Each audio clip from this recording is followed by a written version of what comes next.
por supuesto al CISME que nos tiene nuevamente el lugar y a la doctora Beto que hizo una movida bastante grande para que podamos estar a esta hora acá. Hoy vamos a escuchar al doctor Ramón Bernabeu, que trabaja en el Departamento de Fisiología y en el Instituto de Biología Celular y Neurociencias de la Facultad de Medicina, Universidad de Buenos Aires. El doctor es de la Universidad de Buenos Aires, también se licenció en Biología en la Universidad de Buenos Aires y es jefe de trabajos prácticos en la misma universidad en el Departamento de Fisiología. Bueno, tiene una experiencia muy amplia en investigación, trabajó en varios institutos en varios lugares del mundo, por nombrar solo algunos. Estuvo en el laboratorio de neuroreceptores del Instituto de Biología Celular y Neurociencias de la Universidad de Buenos Aires, en el laboratorio de neurociencias comportamentales y cognitivas en Francia, muy bien. Departamento de Fisiología del Centro Médico de San Francisco de la Universidad de California. Y en esa universidad estuviste en varios laboratorios, ¿verdad? Sí, en varios laboratorios de la Universidad de California. Y actualmente él volvió de Estados Unidos en el 2003-2004, a Stanford también. 2003-2004 vuelve a la Argentina y se incorpora nuevamente a la Universidad de Buenos Aires, que está hasta el momento en el Instituto de Biología Celular y Neurociencias y el Departamento de Fisiología. Bueno, tiene más de 30 publicaciones, 2 capítulos de libros, tiene muchísima experiencia en su campo, que es actualmente adicción a la nicotina. Bueno, el título de la conferencia es Efectos de la nicotina en el cerebro a nivel neuroquímico y comportamental. Bueno, gracias, Giselle. Gracias por la invitación. Si hablo un poco pausado es porque tuve la tarde con un poco de fiebre, entonces estoy un poco boleado, pero igual implica que la charla va a funcionar. Bueno, yo hablé con Giselle y la idea era mostrar aspectos neuroquímicos y típicamente comportamentales de la nicotina, pero me pareció que para un público, digamos, mucho más diverso, lo que prefería es primero, si quieren interrumpirme en la mitad y hacerme preguntas, no hay problema, si no me hacen preguntas al final. Lo que decidí, que también le pregunté a ella, es primero hablar de la parte biológica, o sea, cómo en las ciencias básicas vemos la adicción y las teorías que existen, y después de eso pasar a la nicotina. Y solamente, como algo anecdótico, contarles lo que nosotros en el laboratorio mío, en los últimos 3 años, encontramos interesante con respecto a la nicotina y un modelo de comportamental que utilizamos. Pero nada más como comentario, porque es algo muy molecular o cosas de genética, entonces me pareció que no es necesario ir tanto al detalle. Yo tengo esto. Al revés, para abajo y para arriba. Bueno, la adicción puede estar modulada, ahora después la vamos a definir, por varios mecanismos. Esos mecanismos, en teoría, tienen sus bases o están íntimamente ligados con la función cerebral, y los cuales puede ser la historia previa del individuo, aprendizaje, la expectación, después vamos a ir viendo ese tipo de cada uno de estas. La historia previa ahora está muy de moda, que es el tagging o el marcado molecular, que es una persona en el aprendizaje, sobre todo, si aprende algo e inmediatamente aprende otra cosa, como las moléculas que se utilizaron para ese aprendizaje están ya dispuestas, el segundo aprendizaje se facilita. Las drogas, depende de las drogas, qué tipo de drogas alteran en forma diferencial al cerebro. La biología, que tiene que ver con la genética, los ritmos circadianos, se está estudiando mucho con respecto a genes que modulan los ritmos circadianos y que pueden influenciar en las drogas. Los estados de enfermedad, o sea, hay ciertas enfermedades que tienen propensión a ciertos tipos de adicciones. Por ejemplo, el 98% de los esquizofrénicos tienen tendencia a fumar. Después lo podemos ver más en detalle. Y el otro es el género, ¿sí? O sea, femenino y masculino responden en forma diferencial a las drogas. Hay estudios en animales, hay estudios en humanos. Y el otro gran modulador de la adicción es el entorno, que tiene que ver con las interacciones sociales, tanto en animales como en humanos, el estrés inducido por el entorno y los estímulos con los cuales se asocia a la droga. O sea, acá lo importante es que en la adicción hay una asociación entre la droga, modulada por todos estos factores, y el estímulo que la genera. Entonces, ¿cuál es la definición? Acá va a estar todas las diapositivas en inglés, pero esta puse acá la definición en español para que sea un poco más fácil. Es una enfermedad crónica, está considerada una enfermedad que se caracteriza por la compulsión a buscar y tomar la droga, la pérdida de control en la limitación de la ingesta y la aparición de un estado emocional negativo, por ejemplo, disforia, ansiedad, irritabilidad, cuando el acceso a la droga es irrumpido o es quitado. Que eso es lo que se denomina, según George Cube, que es uno de los que postula una teoría que ahora vamos a ver, que se llama el lado oscuro de la adicción, o sea que es fanático de la Guerra de las Galaxias. Lo otro es un adicto, Robin Williams, que es de los Toronto Stars, que es un equipo de béisbol de Canadá, donde decía que la gente piensa que las drogas las consume las personas porque les gustan, pero en realidad lo que están tratando es de sentirse mejor. O sea, ellos, una vez que empezaron a consumir mucho una droga, prueban otras cosas, digamos cuando tienen el síndrome ese de abstinencia, pero lo único que realmente los lleva al estado de calma o al estado normal para ellos es la droga misma. ¿Sí? Entonces, que la adicción también, o sea, la adicción es un poco más que el uso de la droga. O sea, adicción es una palabra muy fuerte que en la Asociación Psiquiátrica de Estados Unidos están tratando de quitarla. Después al final, si quieren, les comento de dónde viene, porque viene del francés. Las manifestaciones comportamentales de los procesos adictivos. Bueno, la ingesta de drogas. Uno puede usar una droga, todo el mundo usa drogas, ¿sí? Porque todo el mundo toma una copa de vino, o sea, alcohol, y alguna vez, por ahí, o algunos de ustedes, tabaco, es lo más normal porque son las drogas permitidas. Abuso es cuando este uso se vuelve un poco más reiterativo. Dependencia es cuando ya directamente esa persona no puede dejar de consumir, pero sí puede variar su frecuencia. No necesita tomarse 3 vasos de vino, una botella de vino todos los días. O sea, si no sucede, no pasa nada, o sea, no cambia su comportamiento, pero ya se estableció una relación de dependencia. Y adicción es lo que se llama cuando directamente la droga, que eso es lo que tiene que ver con el significado en francés, que viene del medioevo, es cuando la persona pierde la voluntad. O sea, lo que se habla en la adicción es que la droga le toma la voluntad de la persona. La persona está todo el tiempo pensando en cómo procurar la droga y dónde la va a consumir, cómo la va a consumir. Los efectos, los dos más importantes, la tolerancia y la sensibilización. La tolerancia significa, que está también definida acá, es que hay que consumir cada vez más cantidad para que produzca el mismo efecto. La sensibilización es el proceso opuesto, ¿sí?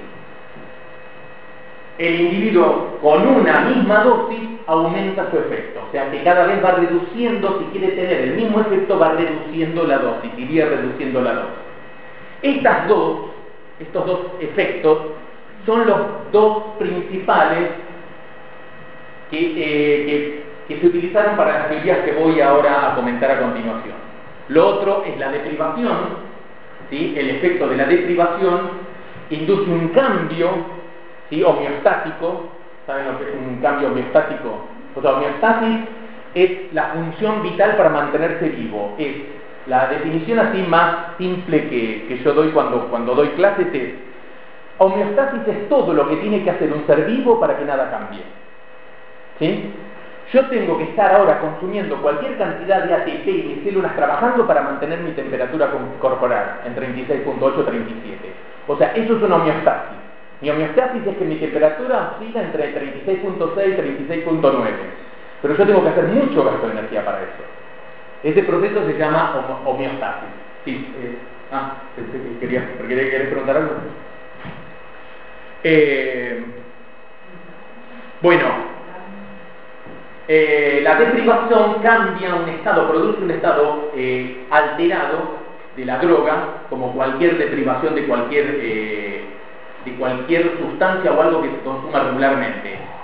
El craving, el craving es como una búsqueda, no existe una traducción literal, pero es como una búsqueda obsesiva y compulsiva, ¿sí? Que no tiene que ver con el tomado. Una cosa es la búsqueda y la otra es la toma compulsiva de la droga. O sea, hay drogas que se las busca compulsivamente, hay drogas que se las toma compulsivamente, ¿sí? Por ejemplo, hay gente que fuma un cigarrillo tranquilamente y hay otras personas que lo fuma, ¿sí? O sea, uno es que está compulsivamente buscando cigarrillos, llueve, son un domingo a las 2 de la mañana y sale, camina 10 cuadras para comprar una tal cigarrillo, y el otro es cómo lo fuma el cigarrillo, ¿sí? Esa es la diferencia entre craving y tomada compulsiva. Y la recaída o relapse, que es después de un periodo de extinción o que se deprivó de la droga, una mínima dosis puede inducir de vuelta el hábito o la adicción, ¿sí? Que es uno de los factores más peligrosos de la drogadicción. ¿Qué productos inducen adicción? Bueno, las drogas de abuso, los estimulantes, cocaína, anfetamina, cafeína, por nombrar algunos, los sedativos, alcohol, barbitúricos, benzodiazepina, los opiáceos, morfina, heroína, los cannabinoides, marihuana y hashish. Que ahí está, marihuana es que produce el hashish, sí, pero marihuana induce o no induce adicción, está todavía en discusión. Algunos dicen que sí, otros dicen que no, los que están a favor de la legalización, los que no. Alucinógenos, el LSD, la fenilciclidina, el éxtasis, pero también existe el juego. El juego es un comportamiento compulsivo muy fuerte, ¿sí? El otro, el ejercicio. Esto sobre todo ocurre en Estados Unidos, que las personas salen a correr durante horas, y sobre todo las mujeres, cuando uno hace ejercicio le aumenta la liberación de endorfinas. Y hay mujeres que han postulado que corriendo llegan a algo muy parecido a un orgasmo. Shopping, ¿sí? Hay personas que necesitan estar todo el tiempo comprando. TV, o sea, la adicción a la televisión, que fue definida, salió un artículo hace 4 o 5 años en Scientific American, de cuál era la necesidad, cuánto tiempo hay que mirar televisión para considerarse adicto.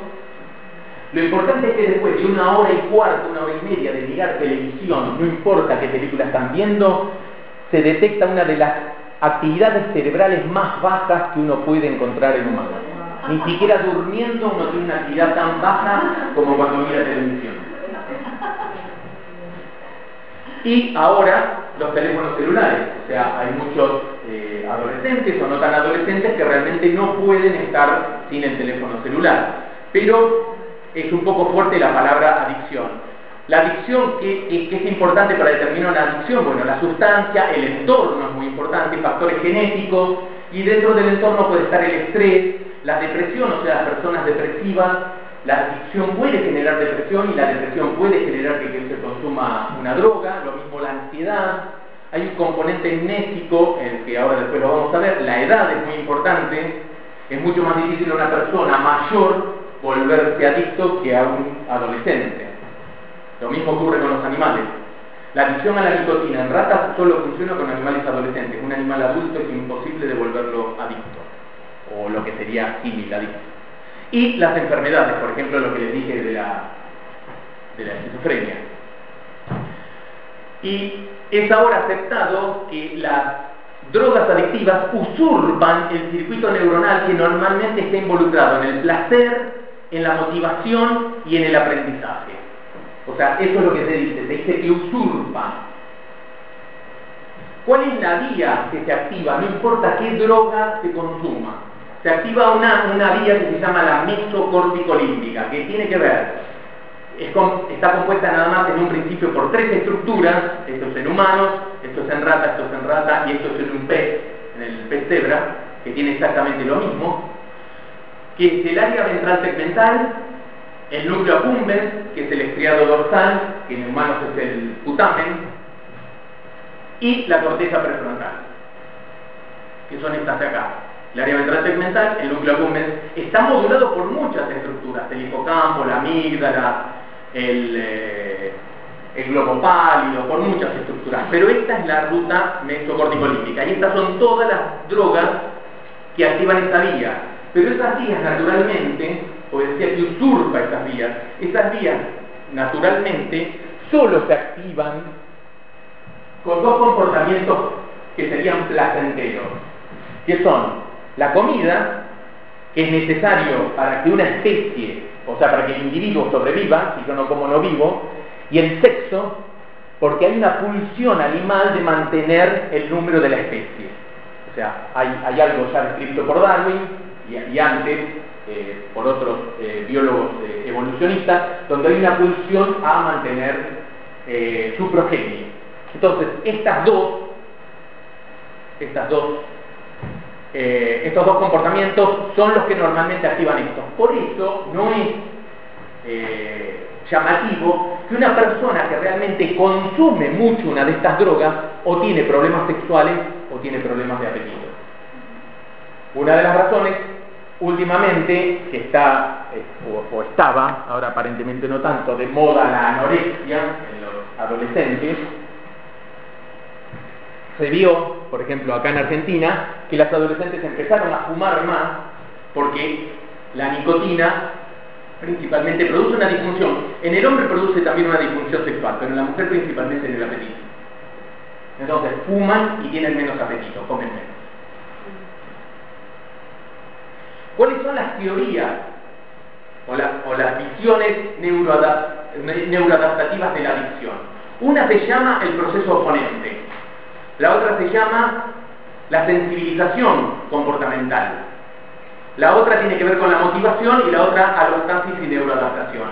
Todas estas, ahora cuando las vayamos viendo, van a ver que tienen algo, o sea, se van superponiendo. En realidad uno le da más prioridad a una cosa a la otra, pero todos hablan de motivación, todos hablan de sensibilización o de tolerancia. O sea que no es una división muy clara. Y estas son las personas que las fueron proponiendo, o que propusieron esas teorías. La primera es de los procesos opuestos.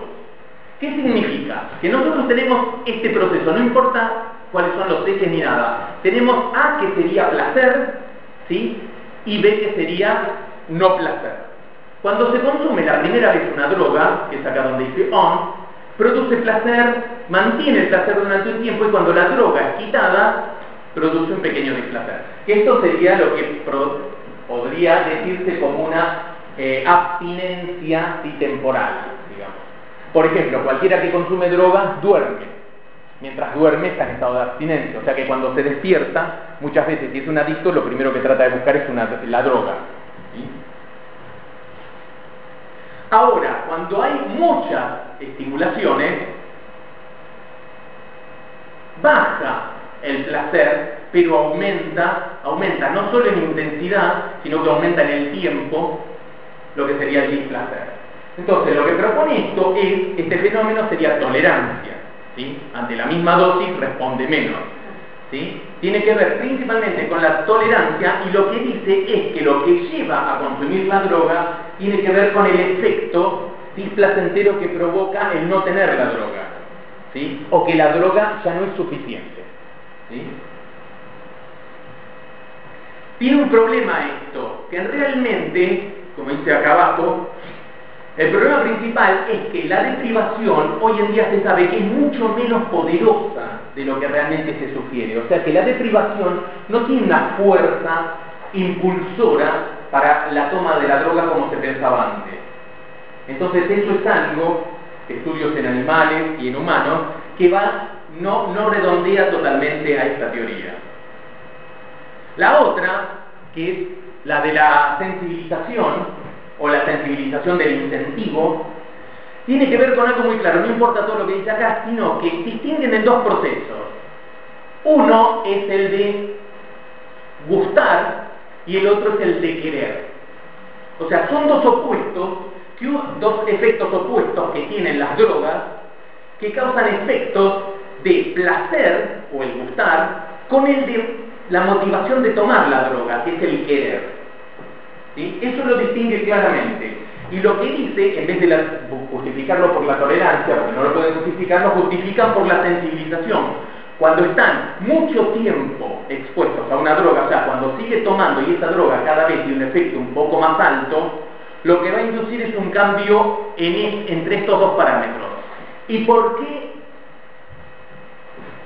qué sigue tomando la droga? Principalmente porque el placer va disminuyendo, según él, pero la motivación se sigue manteniendo. Entonces, de estos dos, el que gana es el querer contra el gustar. ¿Por qué tiene que ver eso? Tiene que ver con qué tipo de neurotransmisores están involucrados. O sea, la dopamina, que es el más común que se conoce, que en esa vía que mostré, principalmente dopaminergica, tiene que ver con el querer. Y esto tiene que ver más con el gustar, que tiene que ver con los opiáceos y con la serotonina. Bueno, esto es nada más que un gráfico de cómo dos estímulos pueden estar modulados para producir un querer o producir un querer o un gustar. Y esto puede inducir diferentes cambios y cómo están mutuamente modulados. Pero también apareció, principalmente con Stephen Heyman, que fue director del NIDA, del Instituto Nacional de la Drogadicción de los Estados Unidos. Stephen Heyman, en realidad en 1998, propuso que la adicción podía ser un desorden a nivel de aprendizaje. ¿Por qué? Porque cuando se establece una adicción, él dice, hay un vínculo que se establece entre la droga y un entorno. Por ejemplo, eso sí se sabe en humanos, ahora con la ayuda de las tomografías funcionales, que hay, por ejemplo, adictos a cocaína que ya se inyectan, o sea, ya adictos, que con solo mostrarle jeringa, el cerebro se empieza a activar la parte de esa ruta mesocórtico-límbica. ¿Sí? O sea, ya el sistema está predispuesto. O sea, hay una clave externa que ya gatilla y que enseguida baja, que sería lo peor. O sea, lo que empieza a disparar dopamina, pero como no recibe la misma cantidad de dopamina que si se inyectara la cocaína, baja enseguida. Eso crea un síndrome de abstinencia, pero muy fuerte, y sale a buscar. O sea, si ve una jeringa, va a salir mucho más desesperado a buscar droga que si no la ve. O sea que hay que tener cuidado en los adictos con las claves, porque las claves a veces son estas, pero las claves a veces, las claves son otra cosa. O sea, en una persona la psicología es muy importante, entonces por ahí él la consumió la primera vez, supongamos, en una biblioteca, y el leer un libro ya desencadena la asociación con la droga. Entonces es muy complejo y hay que tener mucho cuidado, digamos, en humanos, con cuál es el disparador de esto. Sí. No, digo que en este caso pareciera que la respuesta condicionada sería la opuesta, la compensatoria, porque se esperaría que la presencia de los estímulos asociados a la droga tendría que tener una respuesta similar, pero viste que hay también respuestas compensatorias opuestas. Exactamente. Entonces debe estar dando una respuesta opuesta, ¿no? Exactamente, por eso esto está en relación con la primera, la de la opuesta. Está con la anterior. Exacto. Sí. Bueno. Entonces lo que sugirió es que se llama la hipótesis del aprendizaje, donde en realidad lo que dice, para resumir un poco todo esto, es que las drogas promueven un aprendizaje aberrante. ¿Por qué aberrante? Porque las drogas producirían, o sea, en la memoria hay diferentes etapas. Está la etapa de adquisición, que es donde uno recibe una información y en teoría la trata de asociar con algo ya preexistente, que uno no se da cuenta, pero lo asocia con algo preexistente. Segundo, existe la consolidación, que es cuando se estabiliza esa memoria, que es lo que va a formar una memoria de largo plazo. Y la tercera sería la evocación o el olvido, ¿sí? O sea, la mayoría de las cosas, como diría mi tutor de tesis, Iván Izquierdo, la principal función de la memoria, y Stephen Rose, la principal función de la memoria es olvidar. O sea, si recordáramos todo, seríamos un ser memorioso y no sirve para nada. O sea, lo principal es seleccionar lo que nos va a servir, digamos, lo que es útil de un texto. No me sirve acordarme de memoria el libro que leí la semana pasada. Sí, un resumen, una idea de cuál es la historia. Entonces, es aberrante porque es una memoria que no se puede destruir. Y eso tiene que ver con la recaída, ¿sí? Un adicto deja de consumir, va a un tratamiento todo, y después de muchos años, de 10 años, prueba de vuelta un poco de la droga y vuelve como el último día. Entonces en eso se basó con un aprendizaje aberrante. Y la principal teoría de esto tiene que ver con las memorias implícitas. Las memorias semánticas son implícitas o explícitas. Explícitas son las que podemos decir, implícitas son las que no podemos explicar. Que son los hábitos. Lo que postula este Kahneman es que en la adicción una de las cosas fundamentales para que se establezca una adicción es el hábito, o sea, el consumo no consciente. Es como una cosa refleja, ¿sí? Se establece un hábito y la persona, eso se puede ver, yo lo veía en mi padre, por ejemplo, cuando fumaba, que a veces prendía un cigarrillo, lo tenía así y se le consumía en el dedo, o sea que no estaba fumando, no necesitaba fumar. Era el hábito de que terminaba de comer y prendía un cigarrillo, ¿sí? Pero tampoco cierra, o sea, ninguna de las teorías que les voy a mostrar cuadra, por lo menos para los modelos animales no llega a cuadrar, y para los humanos mucho menos con la complejidad. Esto sería lo que tratamos de establecer entre un proceso de memoria y un proceso adictivo, las etapas: aprendizaje, consolidación, reactivación o evocación y reconsolidación, el remodelado sináptico, y acá el uso, el primer uso de la droga, el uso repetida y el establecimiento de una droga con la clave de la droga que va a desencadenar el proceso adictivo. Pero yo estoy de acuerdo con Berridge y Robinson, que son los de la teoría de sensibilización, donde el aprendizaje es solo una parte del proceso y probablemente no contribuye a la búsqueda patológica compulsiva de la droga. O sea, hay algo que es lo que ellos llaman la motivación, que no se puede explicar por la parte del aprendizaje. Uno de los ejemplos que pone, que no es del todo bueno, en contra, dice, bueno, si la memoria que se está formando es un hábito y los hábitos se pueden transformar en algo compulsivo, yo conozco muy pocas personas que sean compulsivas a atarse los cordones de los zapatos, ¿sí?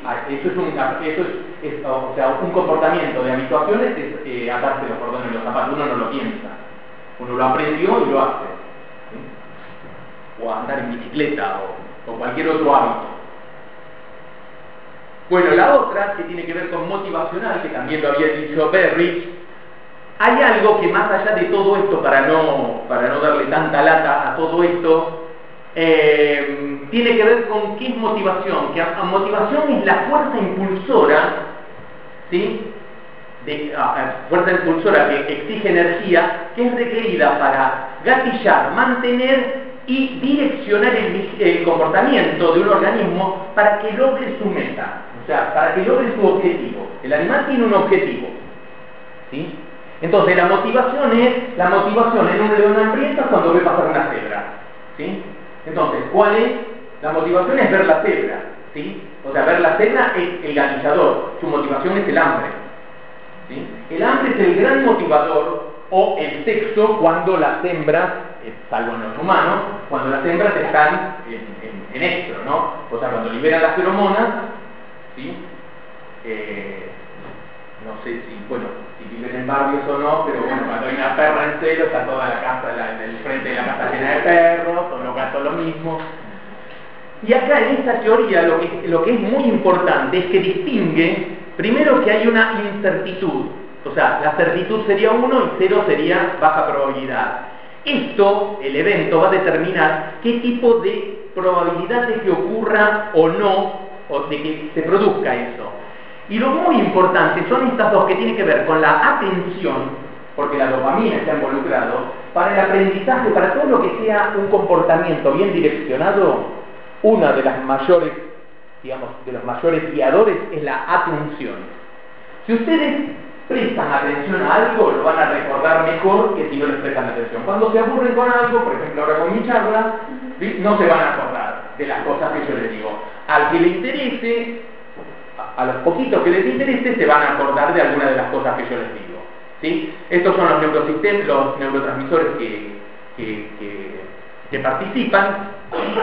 Y lo importante es esto, que la anticipación se ha dado en muchos casos, sobre todo en humanos se puede explicar, que no es el consumo de la droga es el anticipar, el conseguirla y el después qué hacer, que después cuando la consumen el efecto es mucho menor. Eso les puede pasar con un montón de cosas. Yo sé que me voy a ir a comprar algo nuevo, un celular nuevo, y la expectativa que yo pongo en eso quizás es mucho mayor que cuando realmente lo veo y digo, uy, sí, después no le doy bolilla, me lo meto en el bolsillo, es un celular o es un par de zapatos o lo que sea. Pero esa expectativa, esa anticipación es muy importante, ¿sí? Esto justo lo he hablado con un becario que ahora se está doctorando, que fuma, dejó de fumar porque lamentablemente su padre murió por problemas y por cáncer de pulmón, que le hizo metástasis por varios lados, y él decía que ahora es un fumador social y que el problema no es fumar, es que él sabe que cuando va a ir a una fiesta se pone ansioso porque sabe que no fuma y que después prende el cigarrillo, le dan los amigos, le da una pita y lo tira porque no quiere fumar, pero que todo ese proceso él está durante 2 o 3 horas, ¿sí?, dándole a la dopamina, a la serotonina, que después no se consuma porque no le cierra, o sea, no es lo que realmente buscaba, es eso. Y si ustedes se fijan en muchas cosas de su vida, si pueden hacer un poco de viaje hacia atrás, hay muchas cosas, una gran cantidad de cosas que ustedes las anhelaron y que cuando las tuvieron no le dieron tanto valor. Eso tiene que ver con la anticipación y parece ser una fuerza direccional muy grande y justo involucra áreas que están muy involucradas en la adicción. Estos dos estados, la atención y la anticipación, van a generar una especificidad motivacional que va a ser una búsqueda comportamental que puede ser un reforzador negativo, o sea, una aversión, o una aproximación que se aproxima al objetivo porque es un reforzador positivo. Veo algo que se mueve en el horizonte, soy un león, no, soy una hiena, tengo hambre, cuando llego es un león, salgo corriendo, ¿sí? Entonces esto es un reforzador negativo, lo que pasa es que hice todo esto de atención y anticipación. Lleva a la frustración, también es bastante complicado. Y lo último que es la alostasis, que la alostasis es un proceso por el cual es lo más parecido a lo que sería homeostasis. Lo que significa, no importa tampoco todo esto, Cook y Lemoine son los principales que propusieron esto, es que cuando se consume la droga, y se la consume continuamente, la homeostasis cambia. Ahora, tener la droga es el estado normal para el organismo, y no tenerla es el estado anormal, ¿sí? Entonces, ese cambio homeostático, que él lo llama espiral en caída, es lo que hace que cuando yo no tenga la droga es cuando me siento mal. ¿Por qué? Porque lo normal es tener la droga. Como yo decía en las charlas de difusión, una o dos que di, que cuando la persona fuma y deja de fumar, los receptores nicotínicos le piden a la persona, ¿dónde está la nicotina? O sea, nosotros estamos acá por algo, ¿sí? Es como llamarlos a ustedes a ensayar y yo digo, bueno, no lo demás, chao, se van, ¿sí? O sea, se pierde el objetivo, digamos. Y este nuevo, o sea, la droga se fue consumiendo tan continuamente que cambió toda la homeostasis. La homeostasis es a nivel cerebral, a nivel de hígado, a todo, ¿sí? Entonces la persona tiene malestar, no solo que le duele la cabeza, sino que se siente cansada, se siente mal, ¿sí? General. O sea, no solo a nivel del sistema nervioso. Las drogas no solo actúan al nivel del sistema nervioso. Ahí es donde nos sirven estudiarlas porque estamos estudiando comportamiento. Esto no importa porque tiene que ver las vías del placer y del dolor, pero no lo vamos a mostrar. Aquí estamos de vuelta con el circuito de la recompensa y que involucra la dopamina, a los opioides, a la nicotina, a los receptores GABA, al glutamato, y estas son las 3 estructuras. Esta es la vía, que es la mesocórtico-límbica dopaminérgica, que es la más importante, pero participan muchísimas estructuras. Los sustratos de las drogas de abuso. Bueno, la dopamina está en el área ventral tegmental y en el núcleo accumbens, los opiáceos en el núcleo accumbens, la amígdala.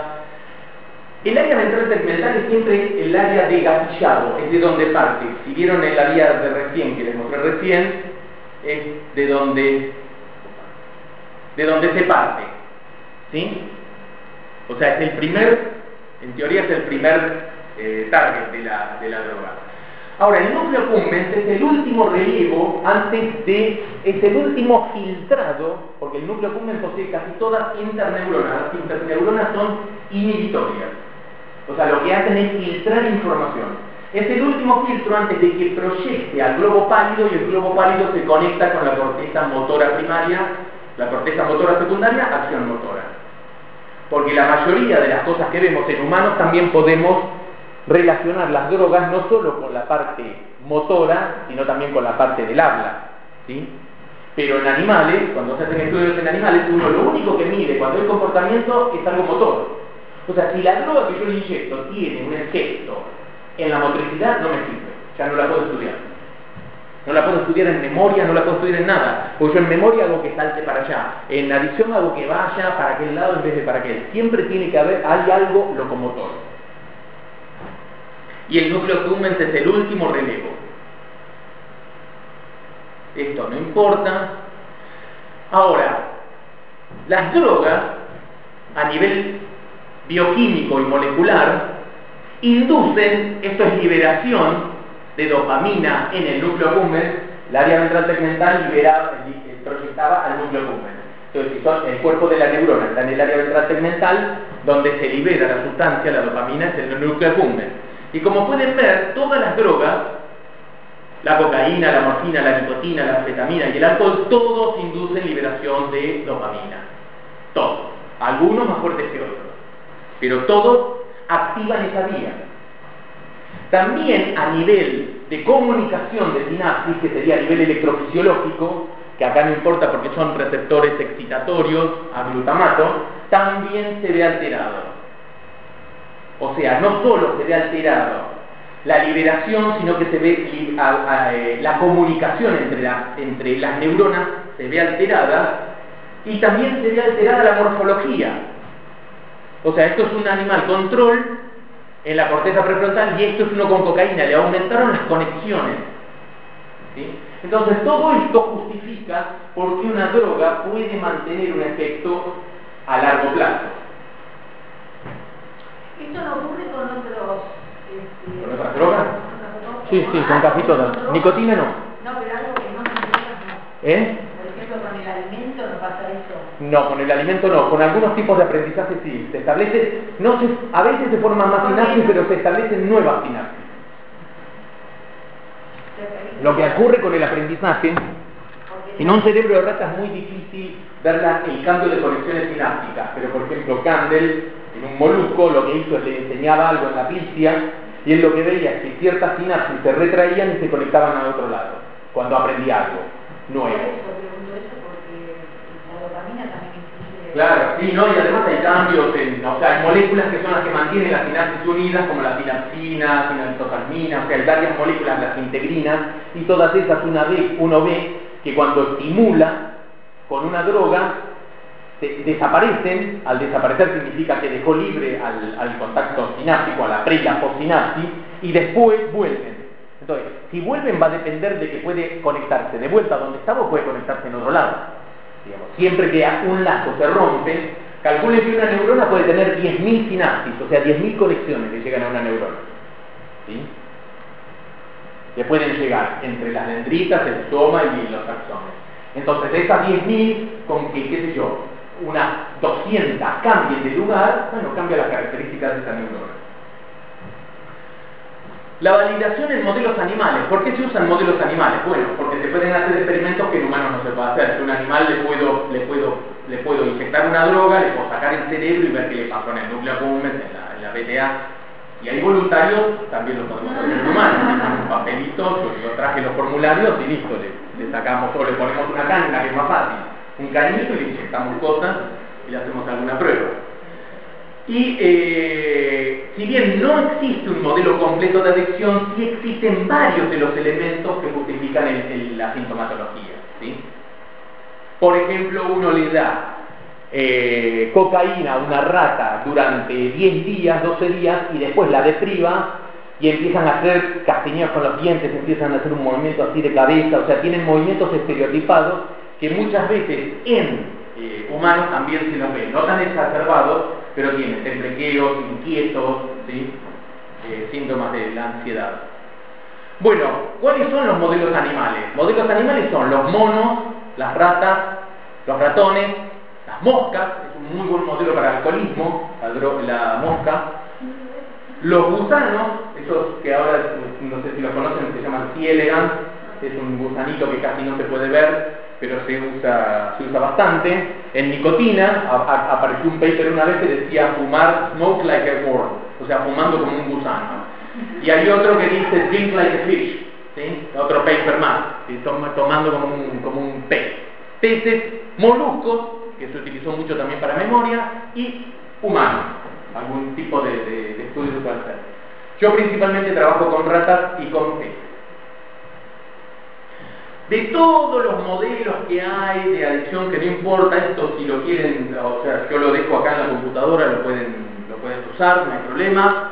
Los principales son estos que son la autoadministración intravenosa u oral y el condicionamiento de preferencia a un lugar. ¿Sí? De esos voy a hablar porque si no, no puedo hablar de todos estos porque me lleva todo el día. La diferencia de estos es que lo que se pretende medir es las propiedades reforzantes de las drogas y el problema es cómo se hace para medir este reforzamiento en animales. Entonces, no existía ninguna metodología hasta que justo en los 60 aparecieron dos modelos, que es el paradigma de la autoadministración y el condicionamiento de preferencia al lugar. Se pueden usar en todas estas especies, pero la diferencia es que uno es inyectado por la persona y lo otro es administrado por el animal. La autoadministración se le administra al animal, el otro uno lo inyecta, ¿sí? Ahora vamos a ver un ejemplo de... En el condicionamiento de preferencia al lugar, lo vemos después, en el próximo. La autoadministración, bueno, pero sí voy a apreciar esto. La administración generalmente lo que se hace es se le coloca en la yugular un catéter que se lo saca a la rata por acá atrás con un cañito y el animal cuando hace algo presiona, tiene dos palancas, cuando presiona una se autoinyecta, por ejemplo cocaína, y cuando presiona la otra no, ¿sí? Eso aunque parezca después de varias sesiones el animal aprende. Y yo trabajé afuera, acá no, con cocaína, y después de una semana y media de entrenamiento, uno lo deja media hora al animal en la caja, 1 hora. Después de una semana y media, al animal hay que sacarlo de la cola porque está agarrado de la palanca de la droga y no la suelta. Deja de comer, deja de hacer cualquier cosa. Nosotros tuvimos animales que en media hora le dieron a la palanca más de 1200 veces para recibir la droga. ¿Con programa continuo? Ahora lo vamos a ver. Entonces, hay uno que se llama radiofijo, que significa que mide las propiedades reforzantes de la droga, que es que el animal, yo supongamos le digo, cada vez que presiona 2 veces la palanca se inyecta una vez. Entonces 2 veces, una vez, otra vez. Y el otro que se llama radio progresivo, que es sigo una vez una inyección, 2 veces una inyección, 4, 8, 16 veces para una sola inyección. Entonces lo que estoy mirando es la motivación. Ver si el animal llega un momento a la hora que necesita 720 presiones en la palanca para inyectarse una sola dosis. Y lo hace. Es impresionante. ¿Cuántos días para 720? Y 2 semanas. O sea, el animal elige, el animal está 1 hora en una cajita, uno después lo saca y vuelve a su jaula normal. Yo no... Bueno, esto es lo que sería la autoadministración por la relación progresiva. Inyecta una vez, baja. 3 veces no, ahí le recibió. 3 veces de vuelta, nada. 5 veces y después ya queda con el dedo, sí, de tanto presionar. Y lo que sería el condicionamiento de preferencia al lugar es que uno al animal lo pone para que explore 2 lugares, ¿sí? Hoy la habituación, primero se habitúa al animal a manejarlo, después se lo coloca en un lugar, se le da la droga, y en otro que tiene características diferentes, se le da nada. Entonces se lo coloca, es una caja que tiene 2 compartimentos, entonces se coloca la cocaína en uno y el salino en otro. Y después, el día del test, se lo deja explorar. Entonces, si el animal va hacia el lado de la cocaína, significa que está buscando la droga. Y eso significa que tiene preferencia. Si va hacia el otro lado, significa que esa versión, esta droga, le provocó una sintomatología mala y va hacia el otro lado. Lo que existe después es que se puede hacer una extinción, que se le da salino y se lo coloca de vuelta en los dos. O sea, lo que están haciendo es, yo establecí un condicionamiento pavloviano, o sea, la droga con un lugar y otro lugar con salino, y ahora le doy salino en los dos. Entonces el animal rompe esa, en realidad no le desaparece esa, si fuese memoria o ese componente mnésico, sino que lo está bloqueando, lo está extinguiendo. Y después es lo que se llama la recaída, o el test de recaída, que es que le doy una dosis menor y el animal de vuelta vuelve. Esa extinción depende de la droga y cuál es la cantidad, es lo que lleva. En cocaína muchas veces lleva 20 días, en nicotina lo más corto que encontramos nosotros son 14 días. ¿Hasta que extingue? 14 días.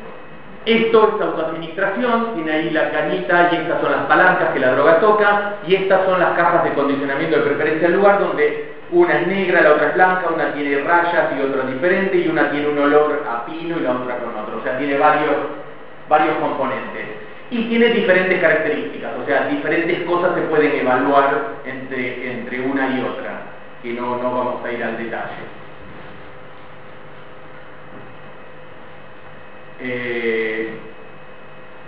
Entonces, ahora la nicotina. ¿Qué pasa con la nicotina? La nicotina, hay un libro del descubrimiento de las grandes virtuosidades del tabaco, tomado en pipa en esa época, que es de 1659. ¿Sí? Oscar Wilde decía que un cigarrillo es el tipo perfecto del perfecto placer. Es exquisito y lo deja uno insatisfecho. ¿Qué más uno puede pedir? Él decía que cuando uno está satisfecho es cuando no produce nada. Lo mejor que puede pasarle a una persona es estar insatisfecho. Él jamás escribió nada cuando estuvo bien, digamos. Es lo que hacía Dostoyevsky. Dostoyevsky, cuando escribía un libro, toda la plata que cobraba se iba a Baden-Baden, ¿sí? Se jugaba en Baden-Baden. Yo viví cerca de Baden-Baden. El casino tiene una estatua enorme de Dostoyevsky porque mantuvo al pueblo. Se gastaba todo y todos decían ¿para qué? Porque cuando después entraba en deuda tenía que escribir otro nuevo libro para poder pagar las deudas o para poder seguir jugando. Entonces su incentivo, como era jugador, era adicto al juego, por eso escribió el libro El Jugador, su estímulo era gastarse rápido la plata para poder producir. Lo mismo que decían que hacía Mozart, que cuando cobraba una de sus obras, hacía una fiesta y se gastaba todo y se endeudaba para tener que escribir más. Y Mark Twain, de esto también es famoso, que dice, dejar de fumar es muy fácil. Yo lo he hecho miles de veces. ¿Sí? Pero sí, lo que podemos ver que durante muchos años, esto es en los 50, les cuento para los que no saben de eso, en los años 50, 60, estaba bien fumar. Es más, si uno mira un noticiero de los años 60 y pico, el conductor está fumando frente a la pantalla del televisor. Es más, en el subte había vagones fumadores y vagones no fumadores, en el tren también. En los colectivos estaba permitido fumar. O sea, un colectivo en invierno con todas las ventanillas cerradas estaba lleno de humo porque fumaban 4 personas. ¿Sí? Y acá la propaganda es que la mayoría de los doctores fuman Camel, o sea que el que tendría que promover la salud está diciendo que fumar está bien, más que cualquier otro cigarrillo. Esto es un poco de la historia, ¿sí? O sea, los americanos lo usaban, es una planta americana, ¿sí? 2000 años o quizás 6000 la usaban con propiedades medicinales, religiosas, ceremoniales y ofrendas a los espíritus. En 1492, Colón se la lleva para España. Pero en realidad, el que la introduce, que no sé si está acá, me parece que no está acá, es el nombre nicotina, viene porque un pirata, un contrabandista francés que se llamaba Jean Nicot, la introduce en Francia y la lleva masivamente a España y a Inglaterra. Entonces, por Jean Nicot le pusieron nicotina. Bueno, más allá de todo eso empiezan a hilarse las hojas, pero fíjense que recién en 1996 fue considerada adictiva. Es más, Clinton en 1992 es cuando fue la primera ley que propuso que en los vuelos en aviones tenga que haber un sector fumador. Se fuma en cualquier lado en el avión, ¿no? Entonces, el problema no es solo... El problema de la adicción a la nicotina es que ahora acaba de salir un artículo de las consecuencias del fumador pasivo. O sea, el que toma se daña a él. A lo sumo, bueno, qué sé yo, no sé, vomitará a otro, algo menos dañino, o qué sé yo, se pondrá violento y le encajará una trompada a alguno. Pero el fumador pasivo, si está, o sea, en exposición pasiva durante relativo tiempo, puede tener también consecuencias, que son las consecuencias respiratorias, cardiológicas, o sea, que no es gratuito. Esto no importa tampoco los detalles, pero esto es todos los factores que serían importantes considerar cuando uno hace autoadministración de nicotina y cuando hace condicionamiento de preferencia al lugar. Son todas las consideraciones, que son las dosis, el tipo de especie, la edad del animal, es muy importante, la exposición previa, el entorno. O sea, son todos gatilladores. Uno tiene que combinar una serie de todas estas cosas para poder hacer un condicionamiento de preferencia al lugar a la nicotina. La nicotina es una de las drogas más complicadas para trabajar con animales, porque lo que yo siempre explico es esto: si yo ahora salgo, ¿sí?, me inyecto cocaína y vuelvo, de alguna forma se van a dar cuenta, ¿sí? Si voy, fumo marihuana y vuelvo también, si voy y me doy, bueno, si me inyecto LSD, más todavía. Pero si yo salgo y fumo un cigarrillo y vuelvo, salvo por el olor, no hay una manifestación muy clara. Eso exactamente ocurre lo mismo con animales. Entonces es una droga muy difícil de trabajar. Por eso hay pocos trabajos en nicotina. Y por eso yo trato de trabajar con nicotina a pesar de que me tiro de los pelos, ¿sí? Porque yo además estoy tratando de poner un sistema relativamente nuevo como los peces, donde tengo que determinar todas estas variables para después estudiar otra cosa más, porque hoy en día publicar eso no se puede, no es suficiente. Bueno, los receptores constan de 5 subunidades, las cuales son los típicas, es un canal iónico, ¿sí?, que deja salir potasio, entrar calcio o entrar sodio.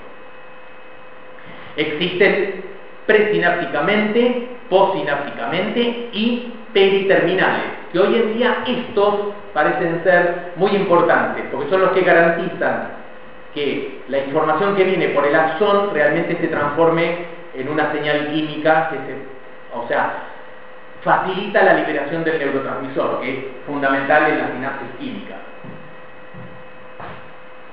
Bueno, se sintetiza, ¿no?, como todas estas sustancias, en el retículo endoplasmático y pasa al cis-Golgi y trans-Golgi. Está compuesto por 5 subunidades. Estas son las subunidades individuales, que hay unas cuantas alfas y unas cuantas betas, de los cuales los más comunes son los alfa 4 beta 2 y los alfa 7, que son los que se llaman homoméricos, porque son todos alfa. Estos son los sitios de unión de la nicotina al receptor. Se pega ahí y se abre el receptor y entra calcio. Estas son las señales electrofisiológicas de esto, no importa, esta es toda la familia. Hay una argentina que clonó los últimos 2 receptores, alfa 9 y alfa 10, que están en la cóclea, en el sistema auditivo. Y una propiedad importante, esta la dejé porque está en la cristalografía y todo, pero algo importante es que el receptor tiene un estado de reposo, como todo canal iónico, uno activo, pero tiene uno desensibilizado. Eso significa que a pesar de que esté la droga, no responde. Esto parece una tontería, pero esto le da una particularidad que no lo tiene ninguna otra droga. Si yo doy una droga, si yo agarro y doy continuamente una droga a una persona, lo que hago, según la última teoría de alostasis, es cambiarle la homeostasis y la persona, en realidad, o la persona o el animal, no puedo decir que es adicto. Directamente le cambié su fisiología. Por eso en los trabajos, cuando les ponen unas bombitas que se las ponen debajo de la piel y liberan todo el tiempo una sustancia. Dicen la adicción, eso no es adicción, eso es exposición crónica. Lo que determina, el factor fundamental que determina que ocurra un proceso adictivo es dar, quitarlo, o sea que haya una pequeña abstinencia en el medio, la repetitiva. Ahora, lo que tiene la nicotina es que además de que se consume repetitivamente, estos receptores, al desensibilizarse, lo que hacen es, la nicotina hace efecto, está la nicotina en el medio, yo canal iónico me abro, entonces estoy produciendo una cena, pero de golpe me cierro y me desensibilizo, no existo más, y después, si sigue la nicotina, me abro de vuelta. Entonces, además de los ciclos de que yo fumo un cigarrillo, si pego una pitada, me entra nicotina, me produce el efecto, baja, ahí en el medio tengo otros picos más que parece que potencian el efecto, que ninguna otra droga lo hace. Ninguna otra droga tiene esa capacidad de modular, de desensibilizar un receptor.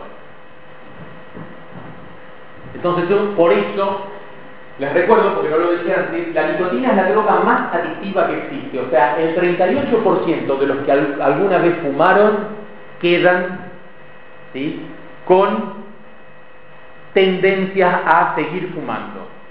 Puede ser porque es una droga legal, ¿sí? La cocaína, por ejemplo, solo el 14%. El alcohol también es algo que llega al 19-20%. Posiblemente es porque sean drogas legales. Pero, digamos, todo esto también un poco ayuda.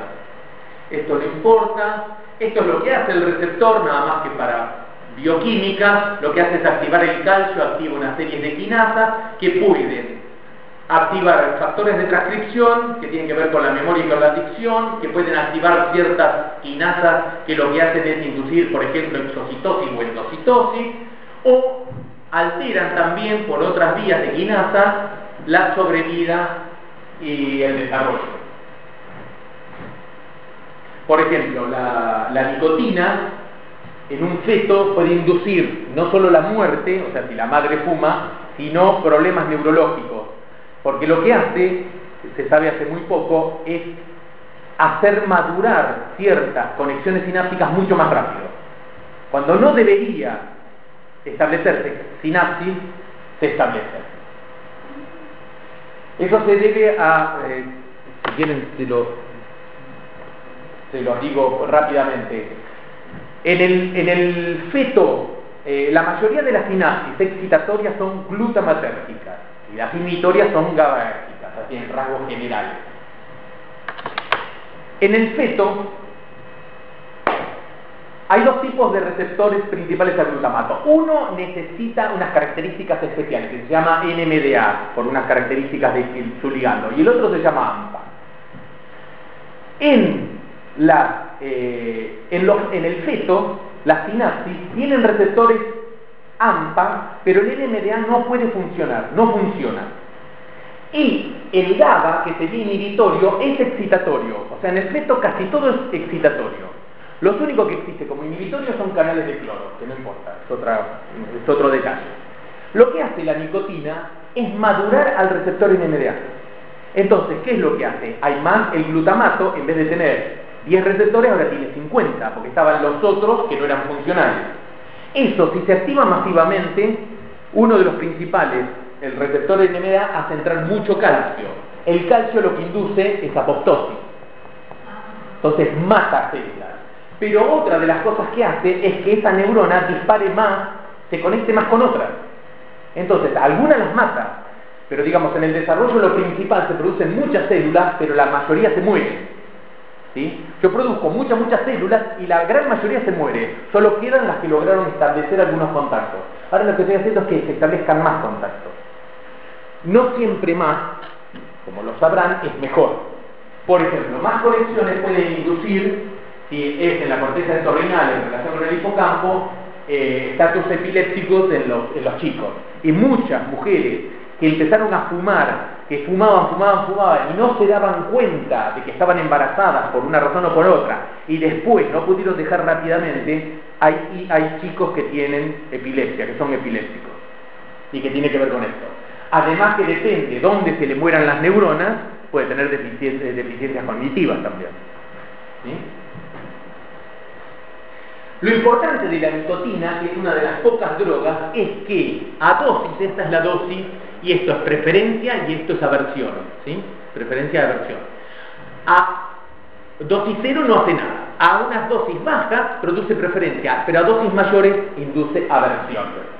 Esta es la famosa, esto es muy conocido por las personas tipo mi padre, que se llamaba la borrachera del habano. La persona que fumaba cigarrillos aspiraba el humo. Cuando le daban un habano, lo aspiraba. La cantidad de humo que entraba era mucho mayor. Entonces, ¿qué le producía? Le producía esto. Le entraban mayor miligramos y lo que le producía, que es lo que produce una alta cantidad de nicotina. No produce aversión porque el bicho no la quiera. ¿Por qué? Porque produce náuseas, vómitos, mareos, que son todas comportamientos, o sea, son manifestaciones que uno no quiere. ¿Sí? Mientras que esto no, esto lo hace sentir a uno por ahí más activo, más atento. Una de las características de la nicotina, y esto se sabe hace muy pocos años, es que la nicotina puede atravesar todas las membranas.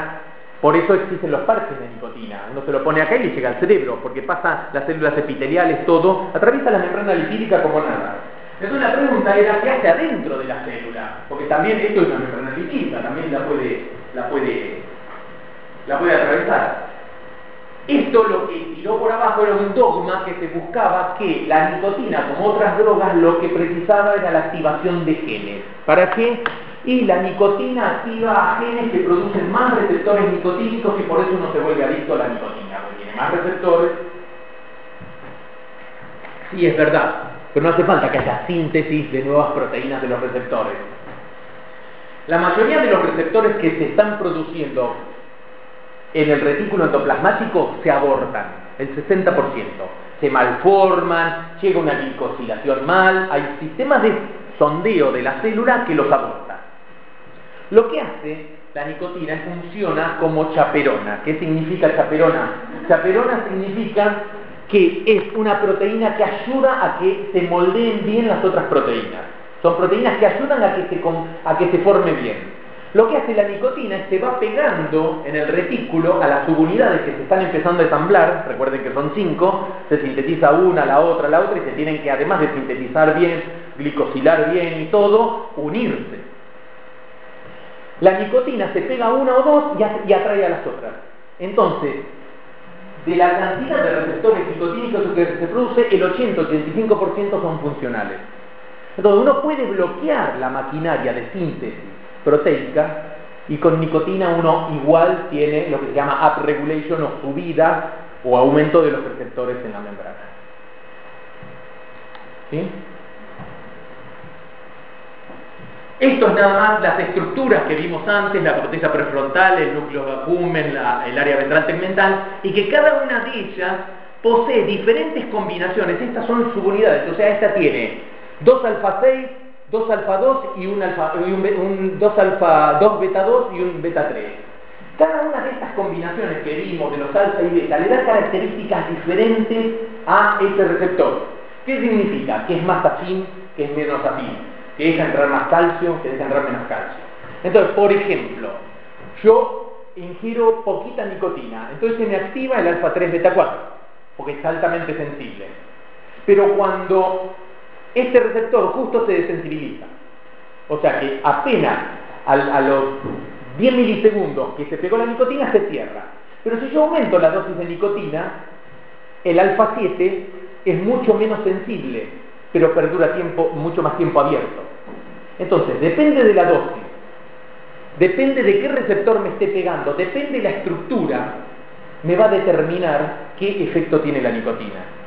Calculen que de toda esta combinación es maravilloso que salga algo que más o menos es lo mismo, que yo sé que a un animal o a una persona le inyecto nicotina y le induzco un comportamiento de búsqueda de la nicotina. No a todos, porque va a depender de cómo estén los estados de estos.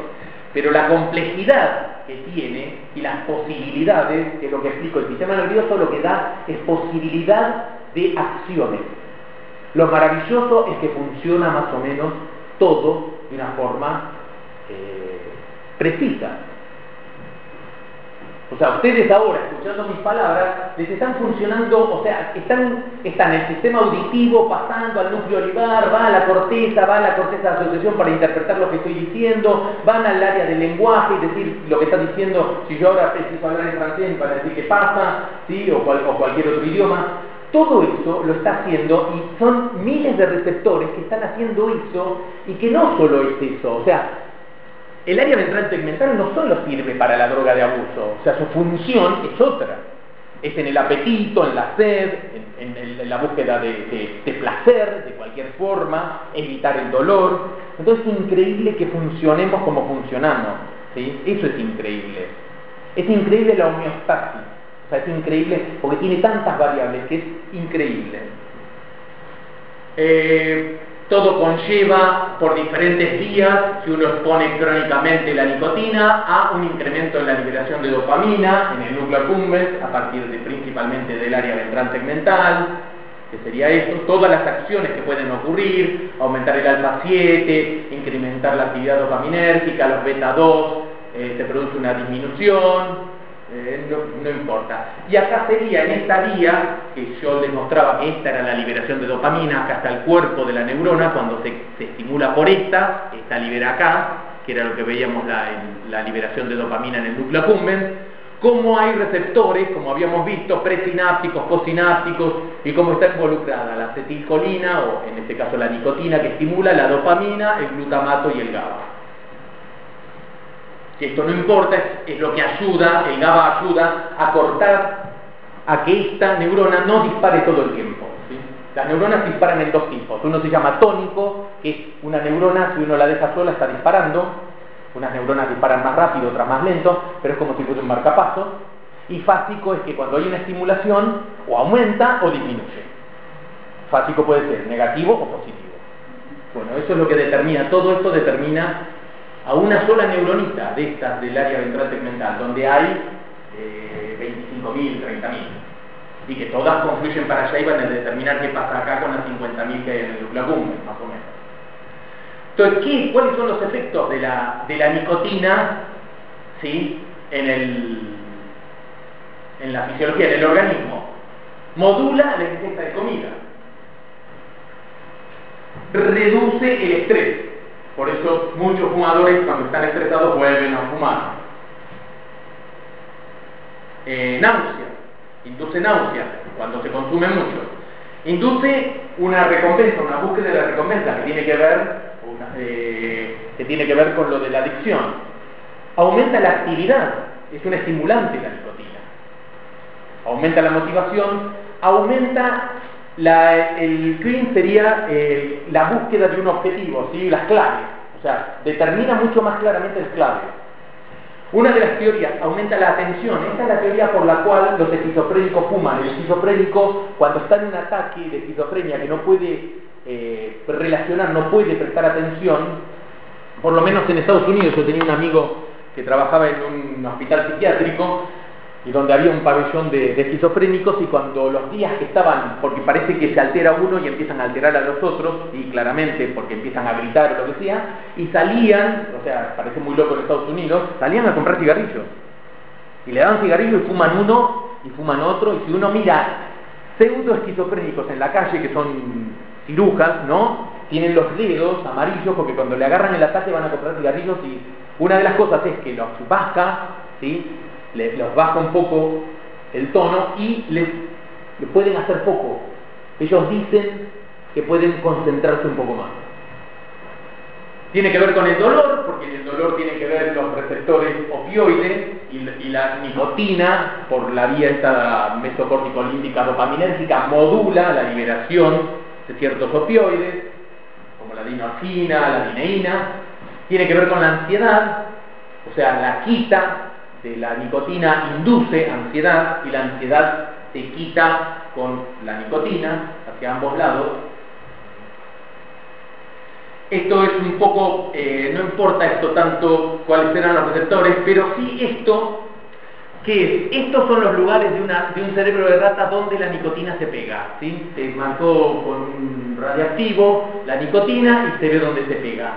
Y lo que se puede ver acá son los receptores que se sabe que están en la corteza, en el hipocampo, y por ejemplo, los que modulan la cognición, los que modulan la entrada sensorial, el procesamiento sensorial, el desarrollo, por ejemplo, de la corteza auditiva o de la corteza visual. Acá estaría lo de la adicción, que es el sistema dopaminérgico mesocórtico límbico. El núcleo del RAPE, el magno celulari, que tendría que ver con el dolor y los receptores. La epilepsia, que no se sabe dónde está localizada. En teoría es la corteza entorrinal con la corteza, o sea, con el área parahipocampal, pero hay epilepsias también en otros lados. Lo importante de esto es que hay una caracterización donde en teoría los receptores nicotínicos están actuando y lo que se buscan son fármacos. Acá tenemos dolor, Parkinson también, adicción, epilepsia, esquizofrenia. Es lo que sirve para tratar de buscar fármacos para tratar de bloquear, aunque sea en forma parcial, ya que no se podría bloquear totalmente un receptor, los efectos, digamos, secundarios serían gravísimos, pero tratar de ver de paliar ciertos tipos de estas patologías, que no es que el Parkinson se debe nada más que a los alfa 4 beta 2, claramente, ¿no? Hay una disfunción dopaminérgica, pero justo estos son moduladores de la actividad dopaminérgica. Esto no importa porque es el detalle de cómo actúan cómo son las conexiones sinápticas de los bichos, y esto es lo que nosotros lo que trabajamos es con el condicionamiento de preferencia al lugar, que ya lo vieron, con nicotina, pero también con cocaína y morfina, las estructuras que medimos, los receptores, no solo los receptores, sino se sabe hoy en día que un receptor solo no hace nada, lo que hay que, se necesitan muchos receptores. Ese dibujito de la neurona con el receptor y que activa todas las cascadas es mentira. O sea, hacen falta el calcio ese que entra enseguida se difunde y no pasaría nada, ¿sí? Es como tirar una gotita de un terrón de azúcar en el mar, enseguida, ¿sí? No se puede percibir el azúcar. Entonces hace falta mayor cantidad. Y lo que hacen los ligandos, en este caso la nicotina o la acetilcolina, que es el ligando natural, es formar lo que llaman clúster, o sea, forman grupos de receptores. Entonces se asocian muchos de estos receptores y lo que hacen es que la entrada de calcio sea más masiva y que eso sí lleve a activar. Y yo trabajé afuera y acá con una proteína que lo que hace es nada más que se llama de amiaje, lo que hace es unir dos o más proteínas. No son chaperonas, lo que hacen es unirlas. Son proteínas que están del lado de adentro de la membrana y unen. Y una de las características es que unen receptores nicotínicos. Los NMDA, por ejemplo, los glutamatos también le ocurre lo mismo. Estamos trabajando con factores de transcripción. Estamos trabajando con algo que se llama epigénesis, que tiene que ver con la modulación de la expresión génica a largo plazo. Estos serían más o menos los mecanismos con que trabajamos a nivel de las células, ahora no tanto a nivel celular, sino a nivel comportamental. Y nuestra pregunta, o la pregunta que tenemos nosotros es, nos interesan los mecanismos asociados de largo término con el abuso a la nicotina. O sea, ¿qué es lo que hace que un mecanismo perdure en el tiempo? ¿Sí? ¿Por qué yo le doy una droga? O sea, ¿qué le queda al sistema nervioso para que ese animal que no probó la droga durante un año le inyecto de vuelta y otra vez vuelva a tener preferencia? Tengo una pregunta. ¿Se probó de darle fármacos que, digamos, disminuyeran la memoria, no sé, por ejemplo, drogas generales, alguna cuestión así, después de los episodios de consumo, a ver si esto cambia el curso de la adicción o...? Se probó. El problema que tenés es eso, o sea, las teorías estas que tienen que ver con qué componente de memoria y qué componente no, que decía que la memoria no es suficiente, es que se probaron con dos cosas. Se probaron con drogas que en teoría estarían modulando la motivación, que es un poquito más complicado porque la motivación es un fenómeno mucho más complejo, que involucra dopamina, serotonina y todo, y con factores que tienen que ver con la memoria. En algunos casos en animales funcionó, en algunos casos no.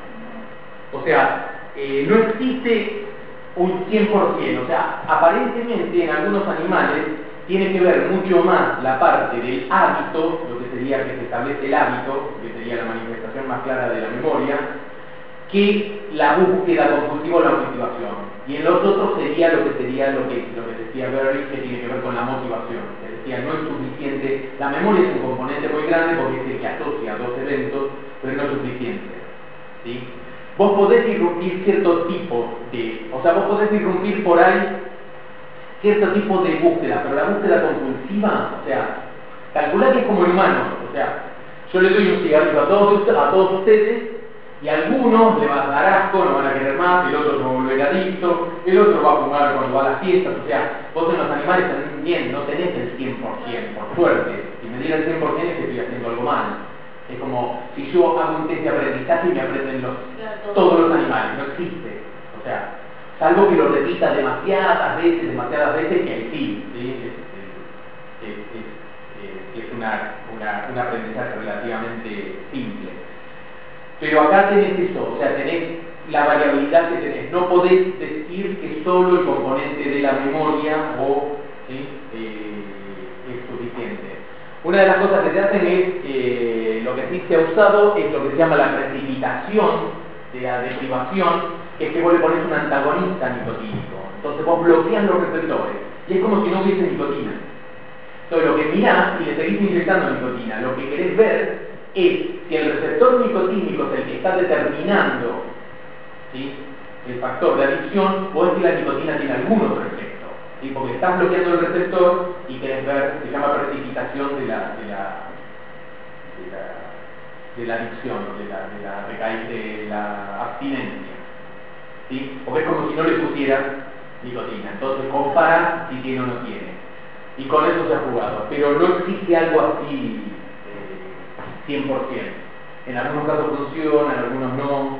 Pero la memoria, por ejemplo, depende del hipocampo. Hay receptores en el hipocampo que proyectan del área ventral segmental al hipocampo, pero son menores y además las neuronas que vienen al hipocampo del septum también son colinérgicas y tenés que ver si liberan PDNF o no. O sea, hay tantas variables, para la memoria misma también, digamos, que es sumar una variable a otra, pero no existe así algo así concreto.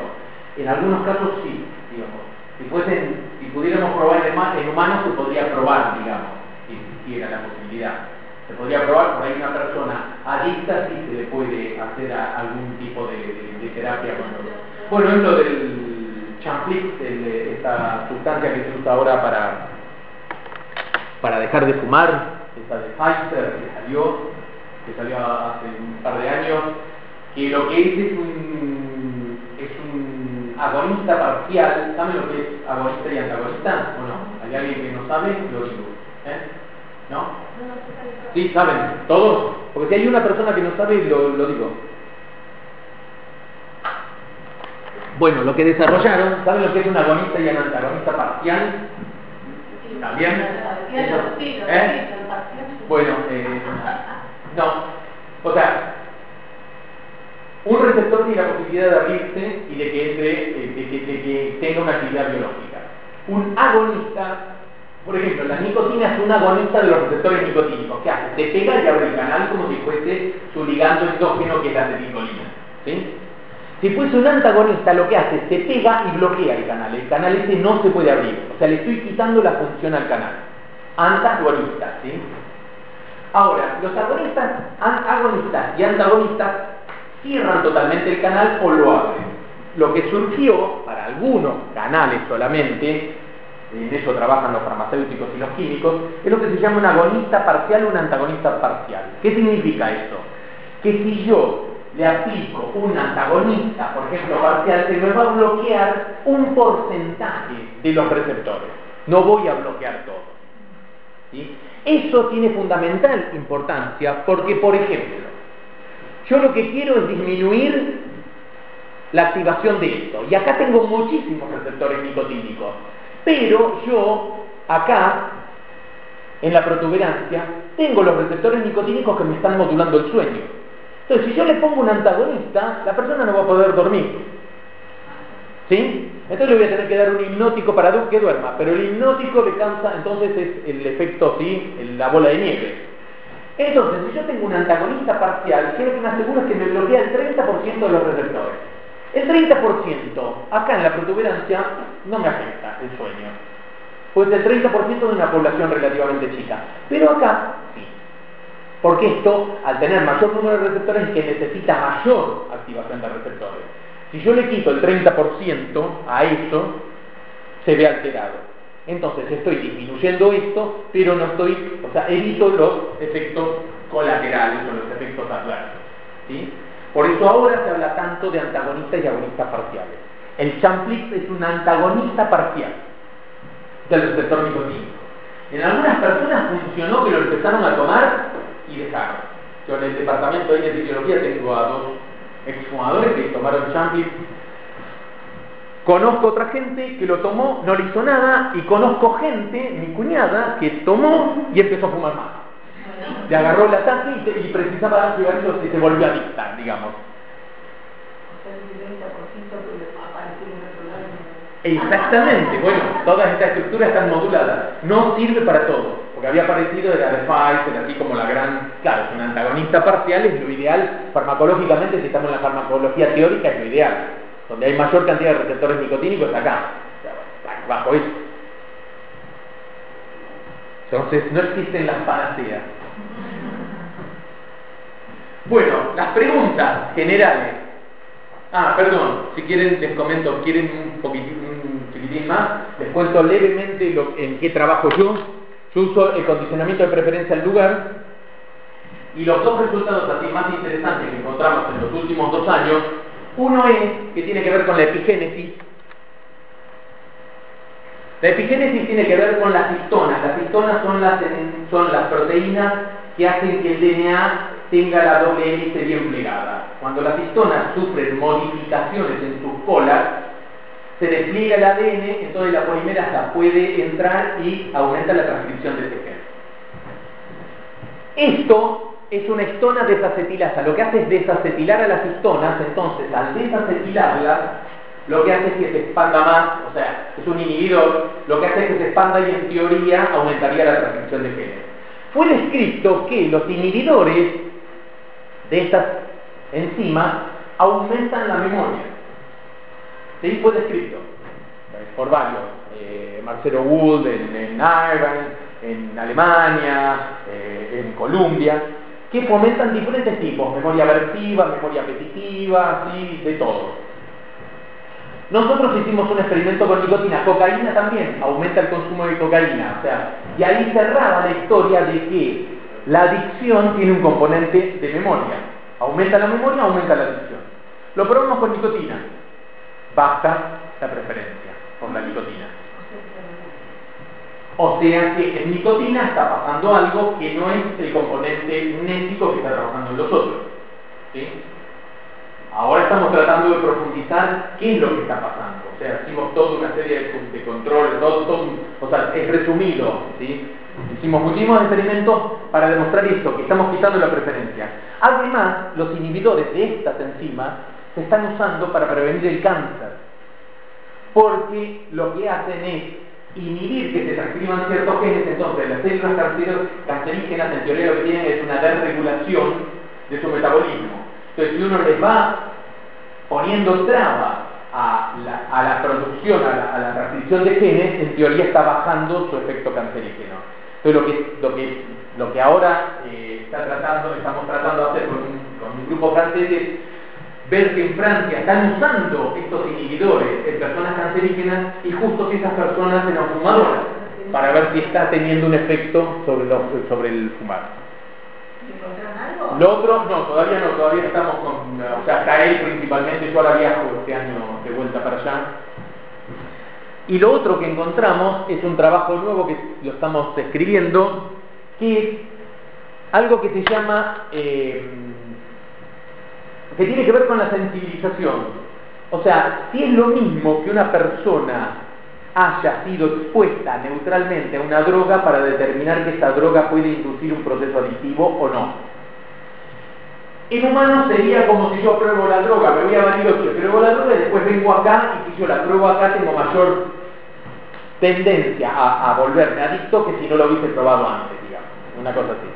Entonces lo que se hace en animales es se los preexpone una vez en un ambiente a la droga. La nicotina es un estimulador, entonces se dividen a estos animales en lo que se llama bajos y altos respondedores a la actividad locomotora. Como induce actividad locomotora, los clasificamos en altos y bajos respondedores. ¿Sí? Eso significa que la droga en unos aumentó la actividad locomotora y en otros prácticamente no la cambió.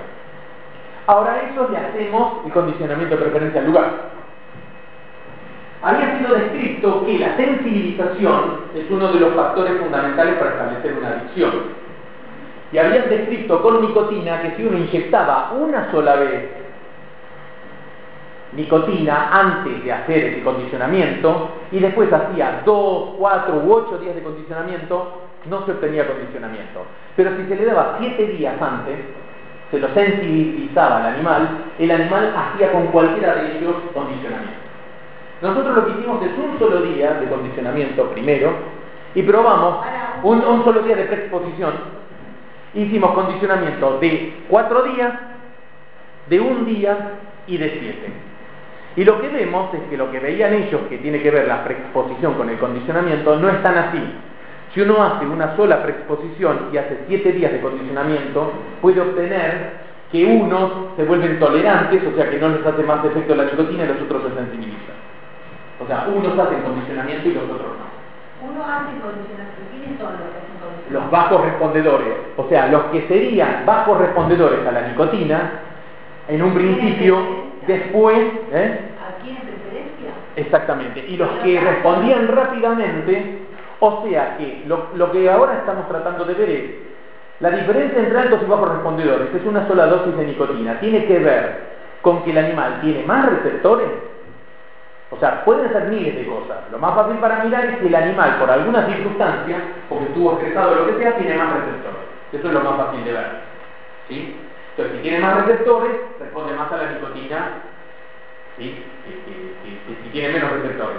Pero lo interesante es que parece que se vuelve al revés. El que parecía que tenía menos efecto a la nicotina es el que se vuelve más adicto. Es al revés de lo que ocurre con nicotina. El que responde más rápido a una sola inyección de nicotina se vuelve más adicto a la nicotina, a la cocaína. ¿A la nicotina o a la cocaína? No, a la cocaína es lo que hicieron antes, los otros. A la nicotina es al revés. Los bajos respondedores, los que responden peor a la nicotina a nivel de actividad locomotora, que es lo que se puede medir como manifestación comportamental del efecto de la nicotina, son los que se vuelven más. O sea que, digamos, el que una preexposición, o sea, lo que se busca es, si una preexposición a una droga se puede de alguna forma inferir, con probabilidades, porque no existe el 100%, que este sujeto tiene mayor probabilidad de ser adicto o no. Escúchame, eso bueno, vos lo mirás a nivel de cerebro, pero no pudo decirlo que el que es alto respondedor se transformó en un estímulo aversivo más que apetitivo y por eso no hace preferencia del lugar. No, lo que puede pasar más allá de... ¿Hace preferencia del lugar o directamente a... No, es una sola dosis y basta, o sea que no puede haber aversión.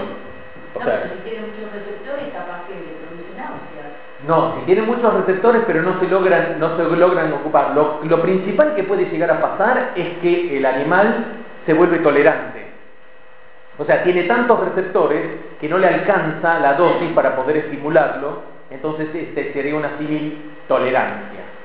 Y el otro no, el otro al tener menos es como que sensibiliza. Que eso es lo que estamos tratando de demostrar. Porque nosotros miramos, o sea, cuando hacemos el comportamiento, nosotros podemos ver si es aversivo o no aversivo. Porque hace preferencia o aversión. Pero aversión no hace neutro. No elige. Exactamente, no cambia, no es que se va. No es la predisposición con un modelo de autoadministración. No, esto es... Yo lo me... Con la autoadministración vos tendrías la posibilidad de saber si el animal es capaz de ir aumentando la dosis. Eso se hizo con nicotina y con cocaína en autoadministración. Lo que pasa es que tienen efectos diferentes. Ellos ven que los altos respondedores. O sea, los altos respondedores a una inyección de nicotina son los que se vuelven más, se autoadministran más. Nosotros estamos viendo al revés. Pero nicotina, vos hiciste esto de ver si la exposición hacía que los altos respondedores... Con la autoadministración ya lo hizo alguien, no tengo necesidad de hacerlo, ya lo hizo alguien. Y lo que veía que era al revés, sí, con la misma nicotina. O sea, eso es lo que está diferenciando además, es que el método de autoadministración y el método de condicionamiento de preferencia del lugar tienen diferencias. La cosa es que ninguno de los dos puede decir que el otro es el que no sirve, porque para algunas cosas sirve o para otras no. Es más, el problema que tienen los que trabajan con autoadministración de nicotina es que, ¿vieron este gráfico que la nicotina al principio producía preferencia y después aversión? Si se autoadministra, el animal llega un momento que se administra una dosis que se pasó para el otro lado. No se le puede hacer, o sea, la única forma de poder hacer autoadministración es con el radio progresivo. Porque si el animal presiona una vez, se inyecta nicotina, presiona dos veces, se inyecta nicotina, a la quinta empieza a vomitar. Y ya no se inyecta más. Entonces, para la nicotina, aparentemente los que trabajan en nicotina dicen que la autoadministración no sirve demasiado. Hay que hacerle un radio progresivo muy grande. Y ahí sí ver la motivación. ¿Sí? Que sea la primera vez una, la segunda 10, la tercera 50. Pero eso lo que precisa es mucho más tiempo. O sea, precisan hasta un mes. Porque el animal primero tiene que aprender que presionar una palanca y es patálico, porque no vio palancas en su vida, ¿sí? Después tiene que, o sea, cuando presiona y no se inyecta, cuando presiona la primera vez que se inyecta, él logra sentir, digamos. Pero después, o sea, ¿cómo lo asocia? Esto tarda mucho tiempo. Hay que ponerle planes visuales, o sea, hay que ponerle un montón de cosas que es más complicado. No quise entrar en detalle. Es muy complicado este tipo de autoadministración para nicotina. Pero la cocaína no, es más inmediato, ¿no? Exactamente. Porque la respuesta de placer debe ser más verificada, debe haber más tiempo, ¿no? En la nicotina. La nicotina en teoría es menos rápida, sí, necesita más tiempo. Necesita más tiempo. Aunque podés hacer condicionamiento de preferencia del lugar con una sola inyección, que el animal prefiere. Entonces está. Pero en la mayoría de los casos sí. Sí. ¿No? ¿Se puede producir aversión con una dosis alta en animales que previamente habían adquirido una preferencia de lugar? Sí, porque es dependiente de la dosis. Claro. ¿Y tardan más que los animales que no habían adquirido previamente la preferencia? Sabés que no sé si está hecho, pero deberían tardar un poco más porque tenés mayor número de receptores. Al tener mayor número de receptores, como tiene que ver una relación molécula-receptor, si vos tenés 10 receptores y le tiro 100.000 moléculas de nicotina, va a estar mucho tiempo y va a hacer un efecto muy grande. En cambio, si tengo 10.000 receptores y 10.000 moléculas, va a ser, en teoría debería ser un poco más lento. Hasta donde yo sé no se hizo. Bueno, nuestras preguntas, o sea, las preguntas generales, de la adicción son: ¿cuáles son los mecanismos que mantienen la búsqueda y la recaída a una droga de abuso después de años de abstinencia? O sea, que es la misma pregunta que de alguna forma estamos tratando de ver nosotros. Algunas las ven de un lado, estamos tratando de estudiar nada más. O sea, ¿cómo persiste eso? ¿Qué mecanismo? Si es un mecanismo de memoria, es un mecanismo de memoria casi perfecto, digamos, no es posible olvidarse, ¿sí? Tratar de comprender los mecanismos que producen y mantienen ese patrón de plasticidad sináptica por largo periodo es lo que la memoria no puede hacer. O sea, el mejor test de memoria que existe, el animal se olvida al mes y medio. Con cocaína dura un año la recaída en animales. En humanos, o sea, yo fumé cuando era adolescente, después me fui afuera, qué sé yo, y después fumé de vuelta un año y medio después de 15 años de no haber fumado. Fui a una fiesta, poco de alcohol, me convidaron un cigarrillo, lo agarré y soné. Sí. ¿Por qué diferentes drogas de abuso usan la misma ruta si los efectos comportamentales son diferentes? Esto, en teoría, lo que tiene que ver es el número de receptores. Por ejemplo, yo les mostraba la complejidad de la nicotina, la cantidad de receptores que tiene, cómo pueden alterar todo eso. Por ejemplo, la cocaína es mucho más simple si uno lo piensa biológicamente. La cocaína bloquea el transportador de dopamina. ¿Qué es lo que hace que la dopamina no se pueda recaptar? ¿Sí? Los mecanismos. ¿Por qué se termina una señal sináptica? Digamos, yo tengo una presinapsis, soy yo, y ustedes son la postsinapsis. Yo libero un neurotransmisor. Cuando yo libero un neurotransmisor, ¿cómo se puede terminar esto? Primero, que se degrada. ¿Sí? El neurotransmisor viene una enzima y lo rompe. Lo otro que lo recapto yo. Entonces lo puedo volver a liberar. Y lo otro es que lo que recapta algún otro sustancia. La otra es que se modifica, ¿sí? Diferentes cosas. En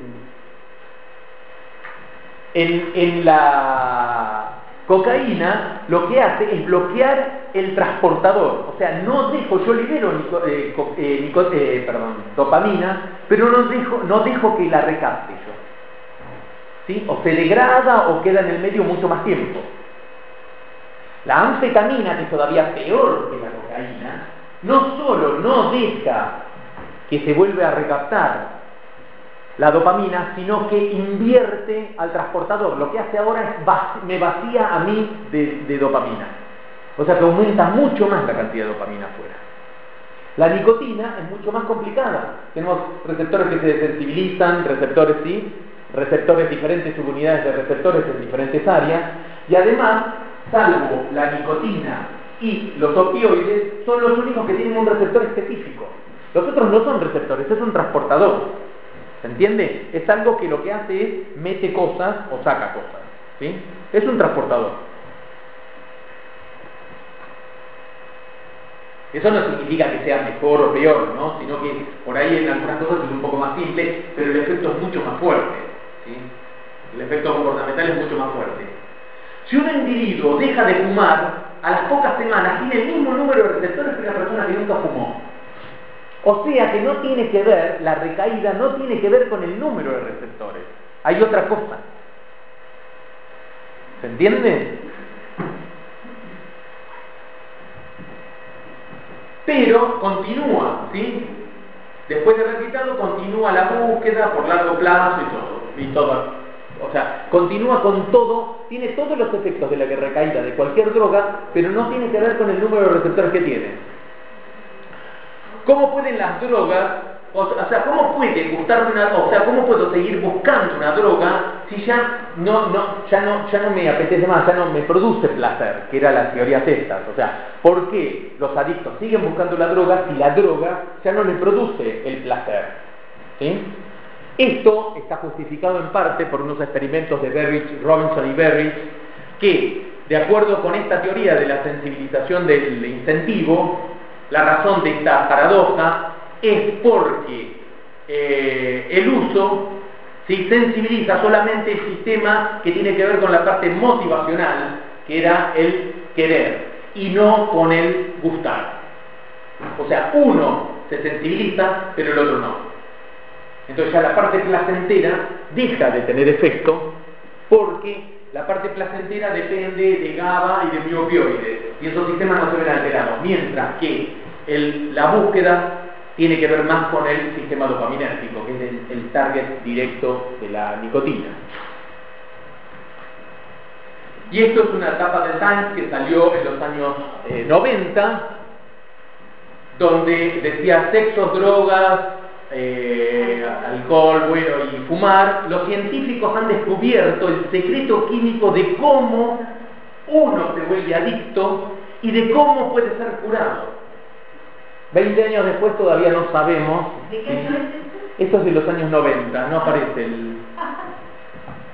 sí, aparece el hombre como un pez, ¿no? Con el anzuelo de la droga.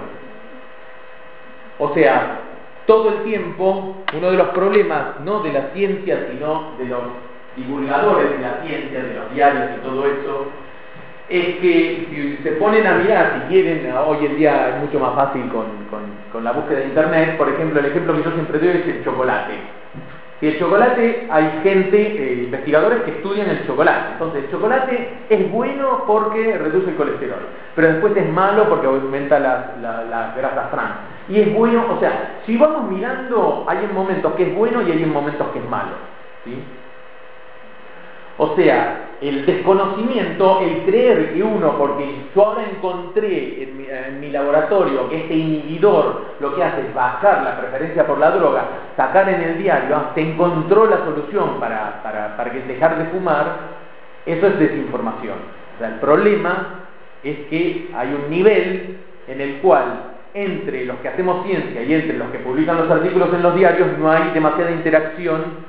Muchas veces porque el científico no le da bolilla y dice, no, ¿qué le voy a explicar? Porque no se puede explicar tan fácilmente. Y otros porque el otro agarra un artículo y lo lee, no entiende del tema y escribe lo que puede, ¿sí? Eso pasó con la nicotina. Una vez un francés que es muy famoso con la nicotina, que se llama Janché, que está en el Instituto Pasteur, lo que hizo es a un ratón le quitó genéticamente la seguridad alfa 4 y el animal dejó de preferir la nicotina, y después lo que hizo es a este animal, se puede hacer, se la metieron de vuelta y el animal se volvió de vuelta adicto, se autoadministró nicotina. Entonces decían, alfa 4 es fundamental, ¿sí? Pero alfa 4 se combina con beta 2, con beta 3, o sea, es como, está interesante, pero no es definitorio. Y salió un artículo en Clarín donde encontraron que ya cómo dejar de fumar, hay que buscar nada más que un antagonista de los alfa 4. Y sí, bueno, pero te va a bajar la presión sanguínea, no vas a poder dormir, vas a tener trastornos metabólicos, está muy lindo, sí, vas a dejar de fumar, pero vas a vivir 4 años. Conviene que siga fumando, digamos. A veces es peor el remedio que la enfermedad. Bueno, y este es mi laboratorio, Verónica, Jimena, Mariano, que ahora se está doctorando, esta fue una postdoc, estos fueron 2 estudiantes del laboratorio, y este es mi colaborador en Estrasburgo, que es John Swiller, con sus becarios que estuvieron por acá también, y bueno, y ellos también fueron a Francia. Y bueno, nada más, no les voy a mostrar.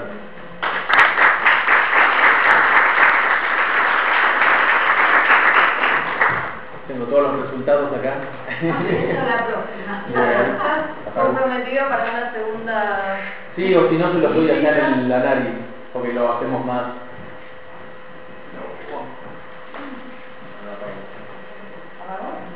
No importa, para sacar esto. Esas son las ratitas en el condicionamiento de preferencia en lugares primeros. ¿Tiene alguna pregunta por hacer? Sí, yo tenía una pregunta.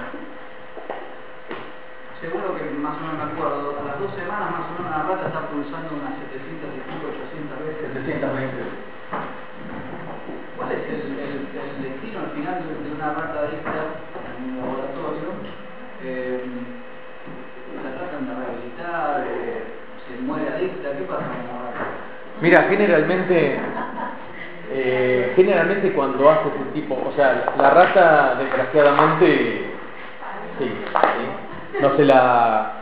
Uno de los principales problemas en realidad es que el mantenimiento, por desgracia, el mantenimiento de los bioterios es muy caro. Entonces, yo sí lo que trato, es de minimizar el número de animales y lo que trato es de sacrificarlos cuando sacrifico un animal, trato de aprovechar lo más que puedo. O sea, ando por todos los laboratorios, mi mujer trabaja con ojos, entonces si precisa el ojo, que aproveche el ojo, el otro con el sistema auditivo, el hígado, lo que sea. Aprovechar, ya que, digamos, el animal murió, que no sea tan en vano, no como que lo matan y listo, se agarran el dedo gordo de la pata y todo lo demás se tira. Trato de aprovechar lo más que pueda. Trato de minimizar el número de animales, eso lo aprendí afuera. Y trato de que mientras están vivos sufran lo menos posible. O sea, te cuento que yo siempre estoy medio puteándome con todos ahí en el instituto porque la gente inyecta las ratas y no sabe inyectarlas, entonces le dan inyecciones peritoneales y gritan. Esto se inyecta subcutáneo, la nicotina, o sea que es muy fácil, el animal ni se da cuenta porque lo levantás de acá y lo inyectás.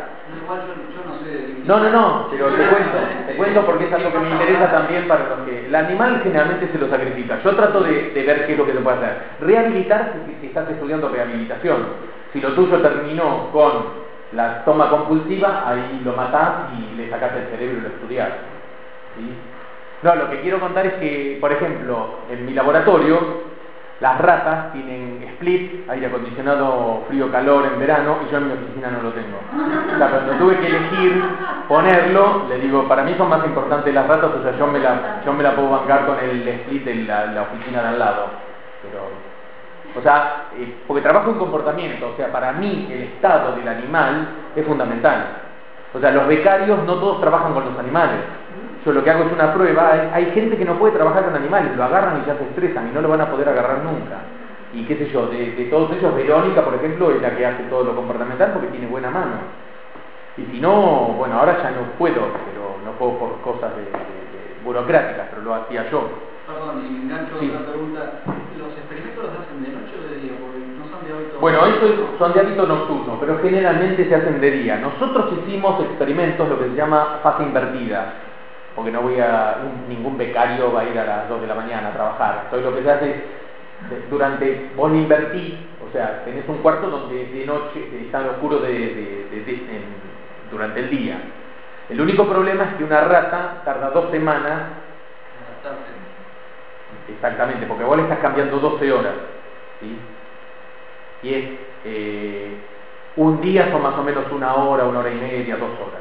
Entonces lo que precisas mínimo son 2 semanas para que se aclimate al ritmo invertido. Y recién ahí haces una semana de manipular todo. El problema que tenés con la nicotina es que nosotros lo hicimos, pero para trabajar con nicotina precisamos animales que después de adolescentes, después de 5 días desde que se destetaron, o sea que son hasta el 21 día toman la teta, son 26 días, 27.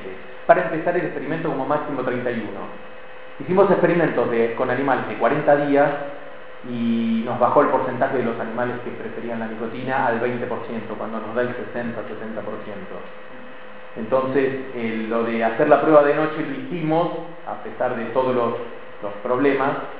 Es más, metimos a la madre.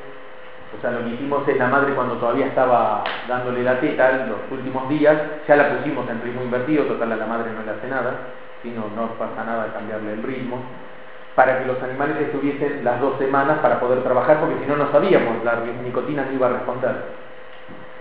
Pero para muchas cosas es importante eso, es muy importante, porque son animales nocturnos. Entonces es como si yo te diera a fumar un pucho a las 3 de la mañana, te pego una patada, te llamo de la cama y te digo, tomando, ¿sí? Digamos. Pero igual adquirieron, aunque no le cambiaras Sí, funciona. Lo que tratamos es de no alterarlas. O sea, hay gente que le hace hasta 3 inyecciones por día. Entonces eso significa que en el periodo que tendría que dormir, al bicho lo estás despertando en mitad de su sueño 3 veces por día. 3 veces. Eso significa que su calidad del sueño bajó. Entonces, si no monitorear que el animal durante su época, su periodo de actividad, o sea, de noche, duerme también, si su calidad de sueño bajó, sonaste. Es como una persona. O sea, si vos a un animal le alteraste el sueño, el comportamiento también se altera. ¿Sí? Y no tiene que ver con las horas del sueño, tiene que ver con la calidad del sueño. Si vos se lo alterás mucho, tenés que tener algún parámetro para decir, bueno, estos animales me responden igual. O sea, en algún momento cuando empezás los primeros experimentos tenés que hacer el control del animal que lo inyectaste 3 veces y lo despertaste con el parámetro que vos medís con respecto al que no lo despertaste nunca, o sea, lo dejaste o lo inyectaste una sola vez. Porque no, los resultados se te alteran todos. Claro, creo. Y hay varias cosas porque o sea, todo lo que está modulado por hormonas sigue un ritmo circadiano, entonces para el bicho no es lo mismo de día que de noche. Claramente. No. Es complicado. ¿Ustedes midieron respuestas de extinción para ver si Sí. el cerebro, por la teoría alostática, como decís? Porque en este caso con la nicotina, la teoría alostática es más o menos, porque en 2 semanas ya se mejora. En 2 semanas no, eso significa que, o sea, eso es complicado, porque lo podés agarrar por la parte de la memoria, lo podés agarrar por la parte de la motivación, o sea, la cosa es que el animal, vos lográs en 2 semanas irrumpir un condicionamiento pavloviano, o sea que un estímulo incondicionado con el condicionado no se establezca más, ¿sí? Y eso hay dos formas, o sea, hay eso es el race conditioning, que uno le da un estímulo condicionado y el incondicionado, pero lo separa tanto que el animal no lo logra asociar, entonces no logra establecer ese vínculo. Uno lo que hace es eso, pero en realidad lo que se podría ver es, por ejemplo, si lo miras desde el lado de la memoria, la diferencia entre reconsolidación, o sea, cuando el problema de la memoria es o sea, el problema también con esto es, uno cuando le hace un test al animal, a uno lo está condicionando, lo pone en un lugar, le da la droga, lo pone en el otro, le da salino, le da droga, salino, o sea que el animal sabe que acá está la droga en teoría y acá está el salino. Y uno le hace un test. Una vez que le hizo un test, ya se modificó la estructura del animal. Uno no puedo seguir igual, porque ya pasó algo. Es como cuando yo mido la memoria. Cuando yo mido la memoria, ya soné, no puedo seguir midiendo lo mismo. ¿Por qué? Porque el animal, ante el nuevo estímulo, lo que hizo es lo que se llama, o reconsolidó, o sea que le agregó un componente nuevo. Cada vez que nosotros recordamos algo, lo modificamos. Algo le agregamos. No es lo mismo lo que yo me acuerde de algo que doy ahora, hace 2 años, con ahora que tengo mucha más información, porque en estos 2 años leí. Entonces, la reconsolidación, o lo que se llama la extinción.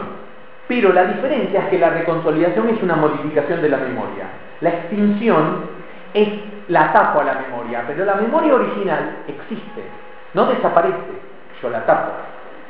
¿Por qué? Porque hay algo que se llama, y que en adicción muy pocos lo han probado con cocaína, lo que se llama recuperación espontánea. Uno deja al animal libre y de golpe el animal hace bien el test. O sea, repentinamente, por alguna circunstancia, esa memoria que quedó oculta aparece de vuelta. Pero eso aparece en todos los aprendizajes. Exactamente. Pero sí, una de las cosas que se puede decir de la adicción es, cuando uno lo extingue, podría haber una recuperación espontánea. O sea, que la recaída tiene que ver, hay un proceso mnésico con que la recuperación espontánea se da justo en un momento, si no está gatillado por algo de afuera, en el cual se dispone de la droga, digamos. O sea, es empezar a ver cómo eso cómo se establece eso. Pero lo importante es que en la mayoría de los casos, antes se pensaba que la memoria directamente se destruía. O sea, si la memoria existió y se consolidó, se estableció, a lo largo se puede perder, pero en teoría, si uno tuvo una memoria y no se acuerda, es porque está tapada, no es porque desaparece. Es el famoso que yo me quiero acordar de algo y no me puedo acordar, y después de 2 días voy en el colectivo y digo, el nombre del actor era así. O sea, estaba en la memoria, yo no lo pude evocar, ¿sí? Entonces, o sea, es importante también en la adicción, ¿qué es lo que está pasando cuando yo estoy extinguiendo? O sea, yo no estoy rompiendo en realidad el condicionamiento pavloviano. Yo lo que estoy haciendo es, yo tenía un estímulo que era la droga con un entorno. Ahora al entorno se lo estoy asociando con otro estímulo. Pero el estímulo, o sea, el entorno con la droga no desapareció. Se formó uno nuevo. Pero este también. ¿Cuál de los dos va a tener prevalencia? Y depende de la droga, depende del animal, puede depender de la época del año, puede depender si es de día o de noche, puede depender de muchas variables. Entonces el problema del comportamiento, digamos, no tiene demasiadas variables para jugar. ¿Sí? La pregunta de cualquier cosa, de lo que sea, si la sé. Lamentablemente hay que cerrar. Hay que cerrar. Le agradecemos muchísimo. No, gracias a ustedes por escuchar. Espero que se haya entendido algo y que... Muchísimas gracias. No es cigarrillo. No sonaba, ¿no?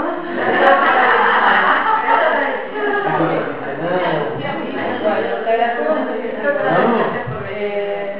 Y tenemos acá los certificados de asistencia, así que cuando salen los pasan a tirar. Gracias a todos.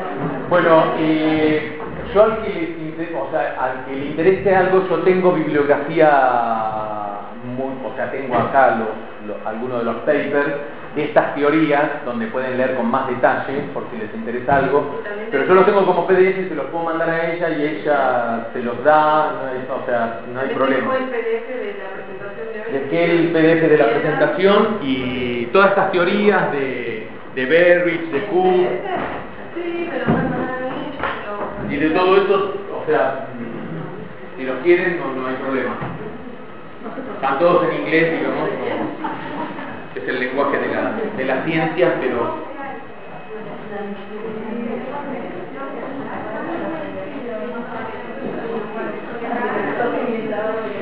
Bueno, por ahí podemos...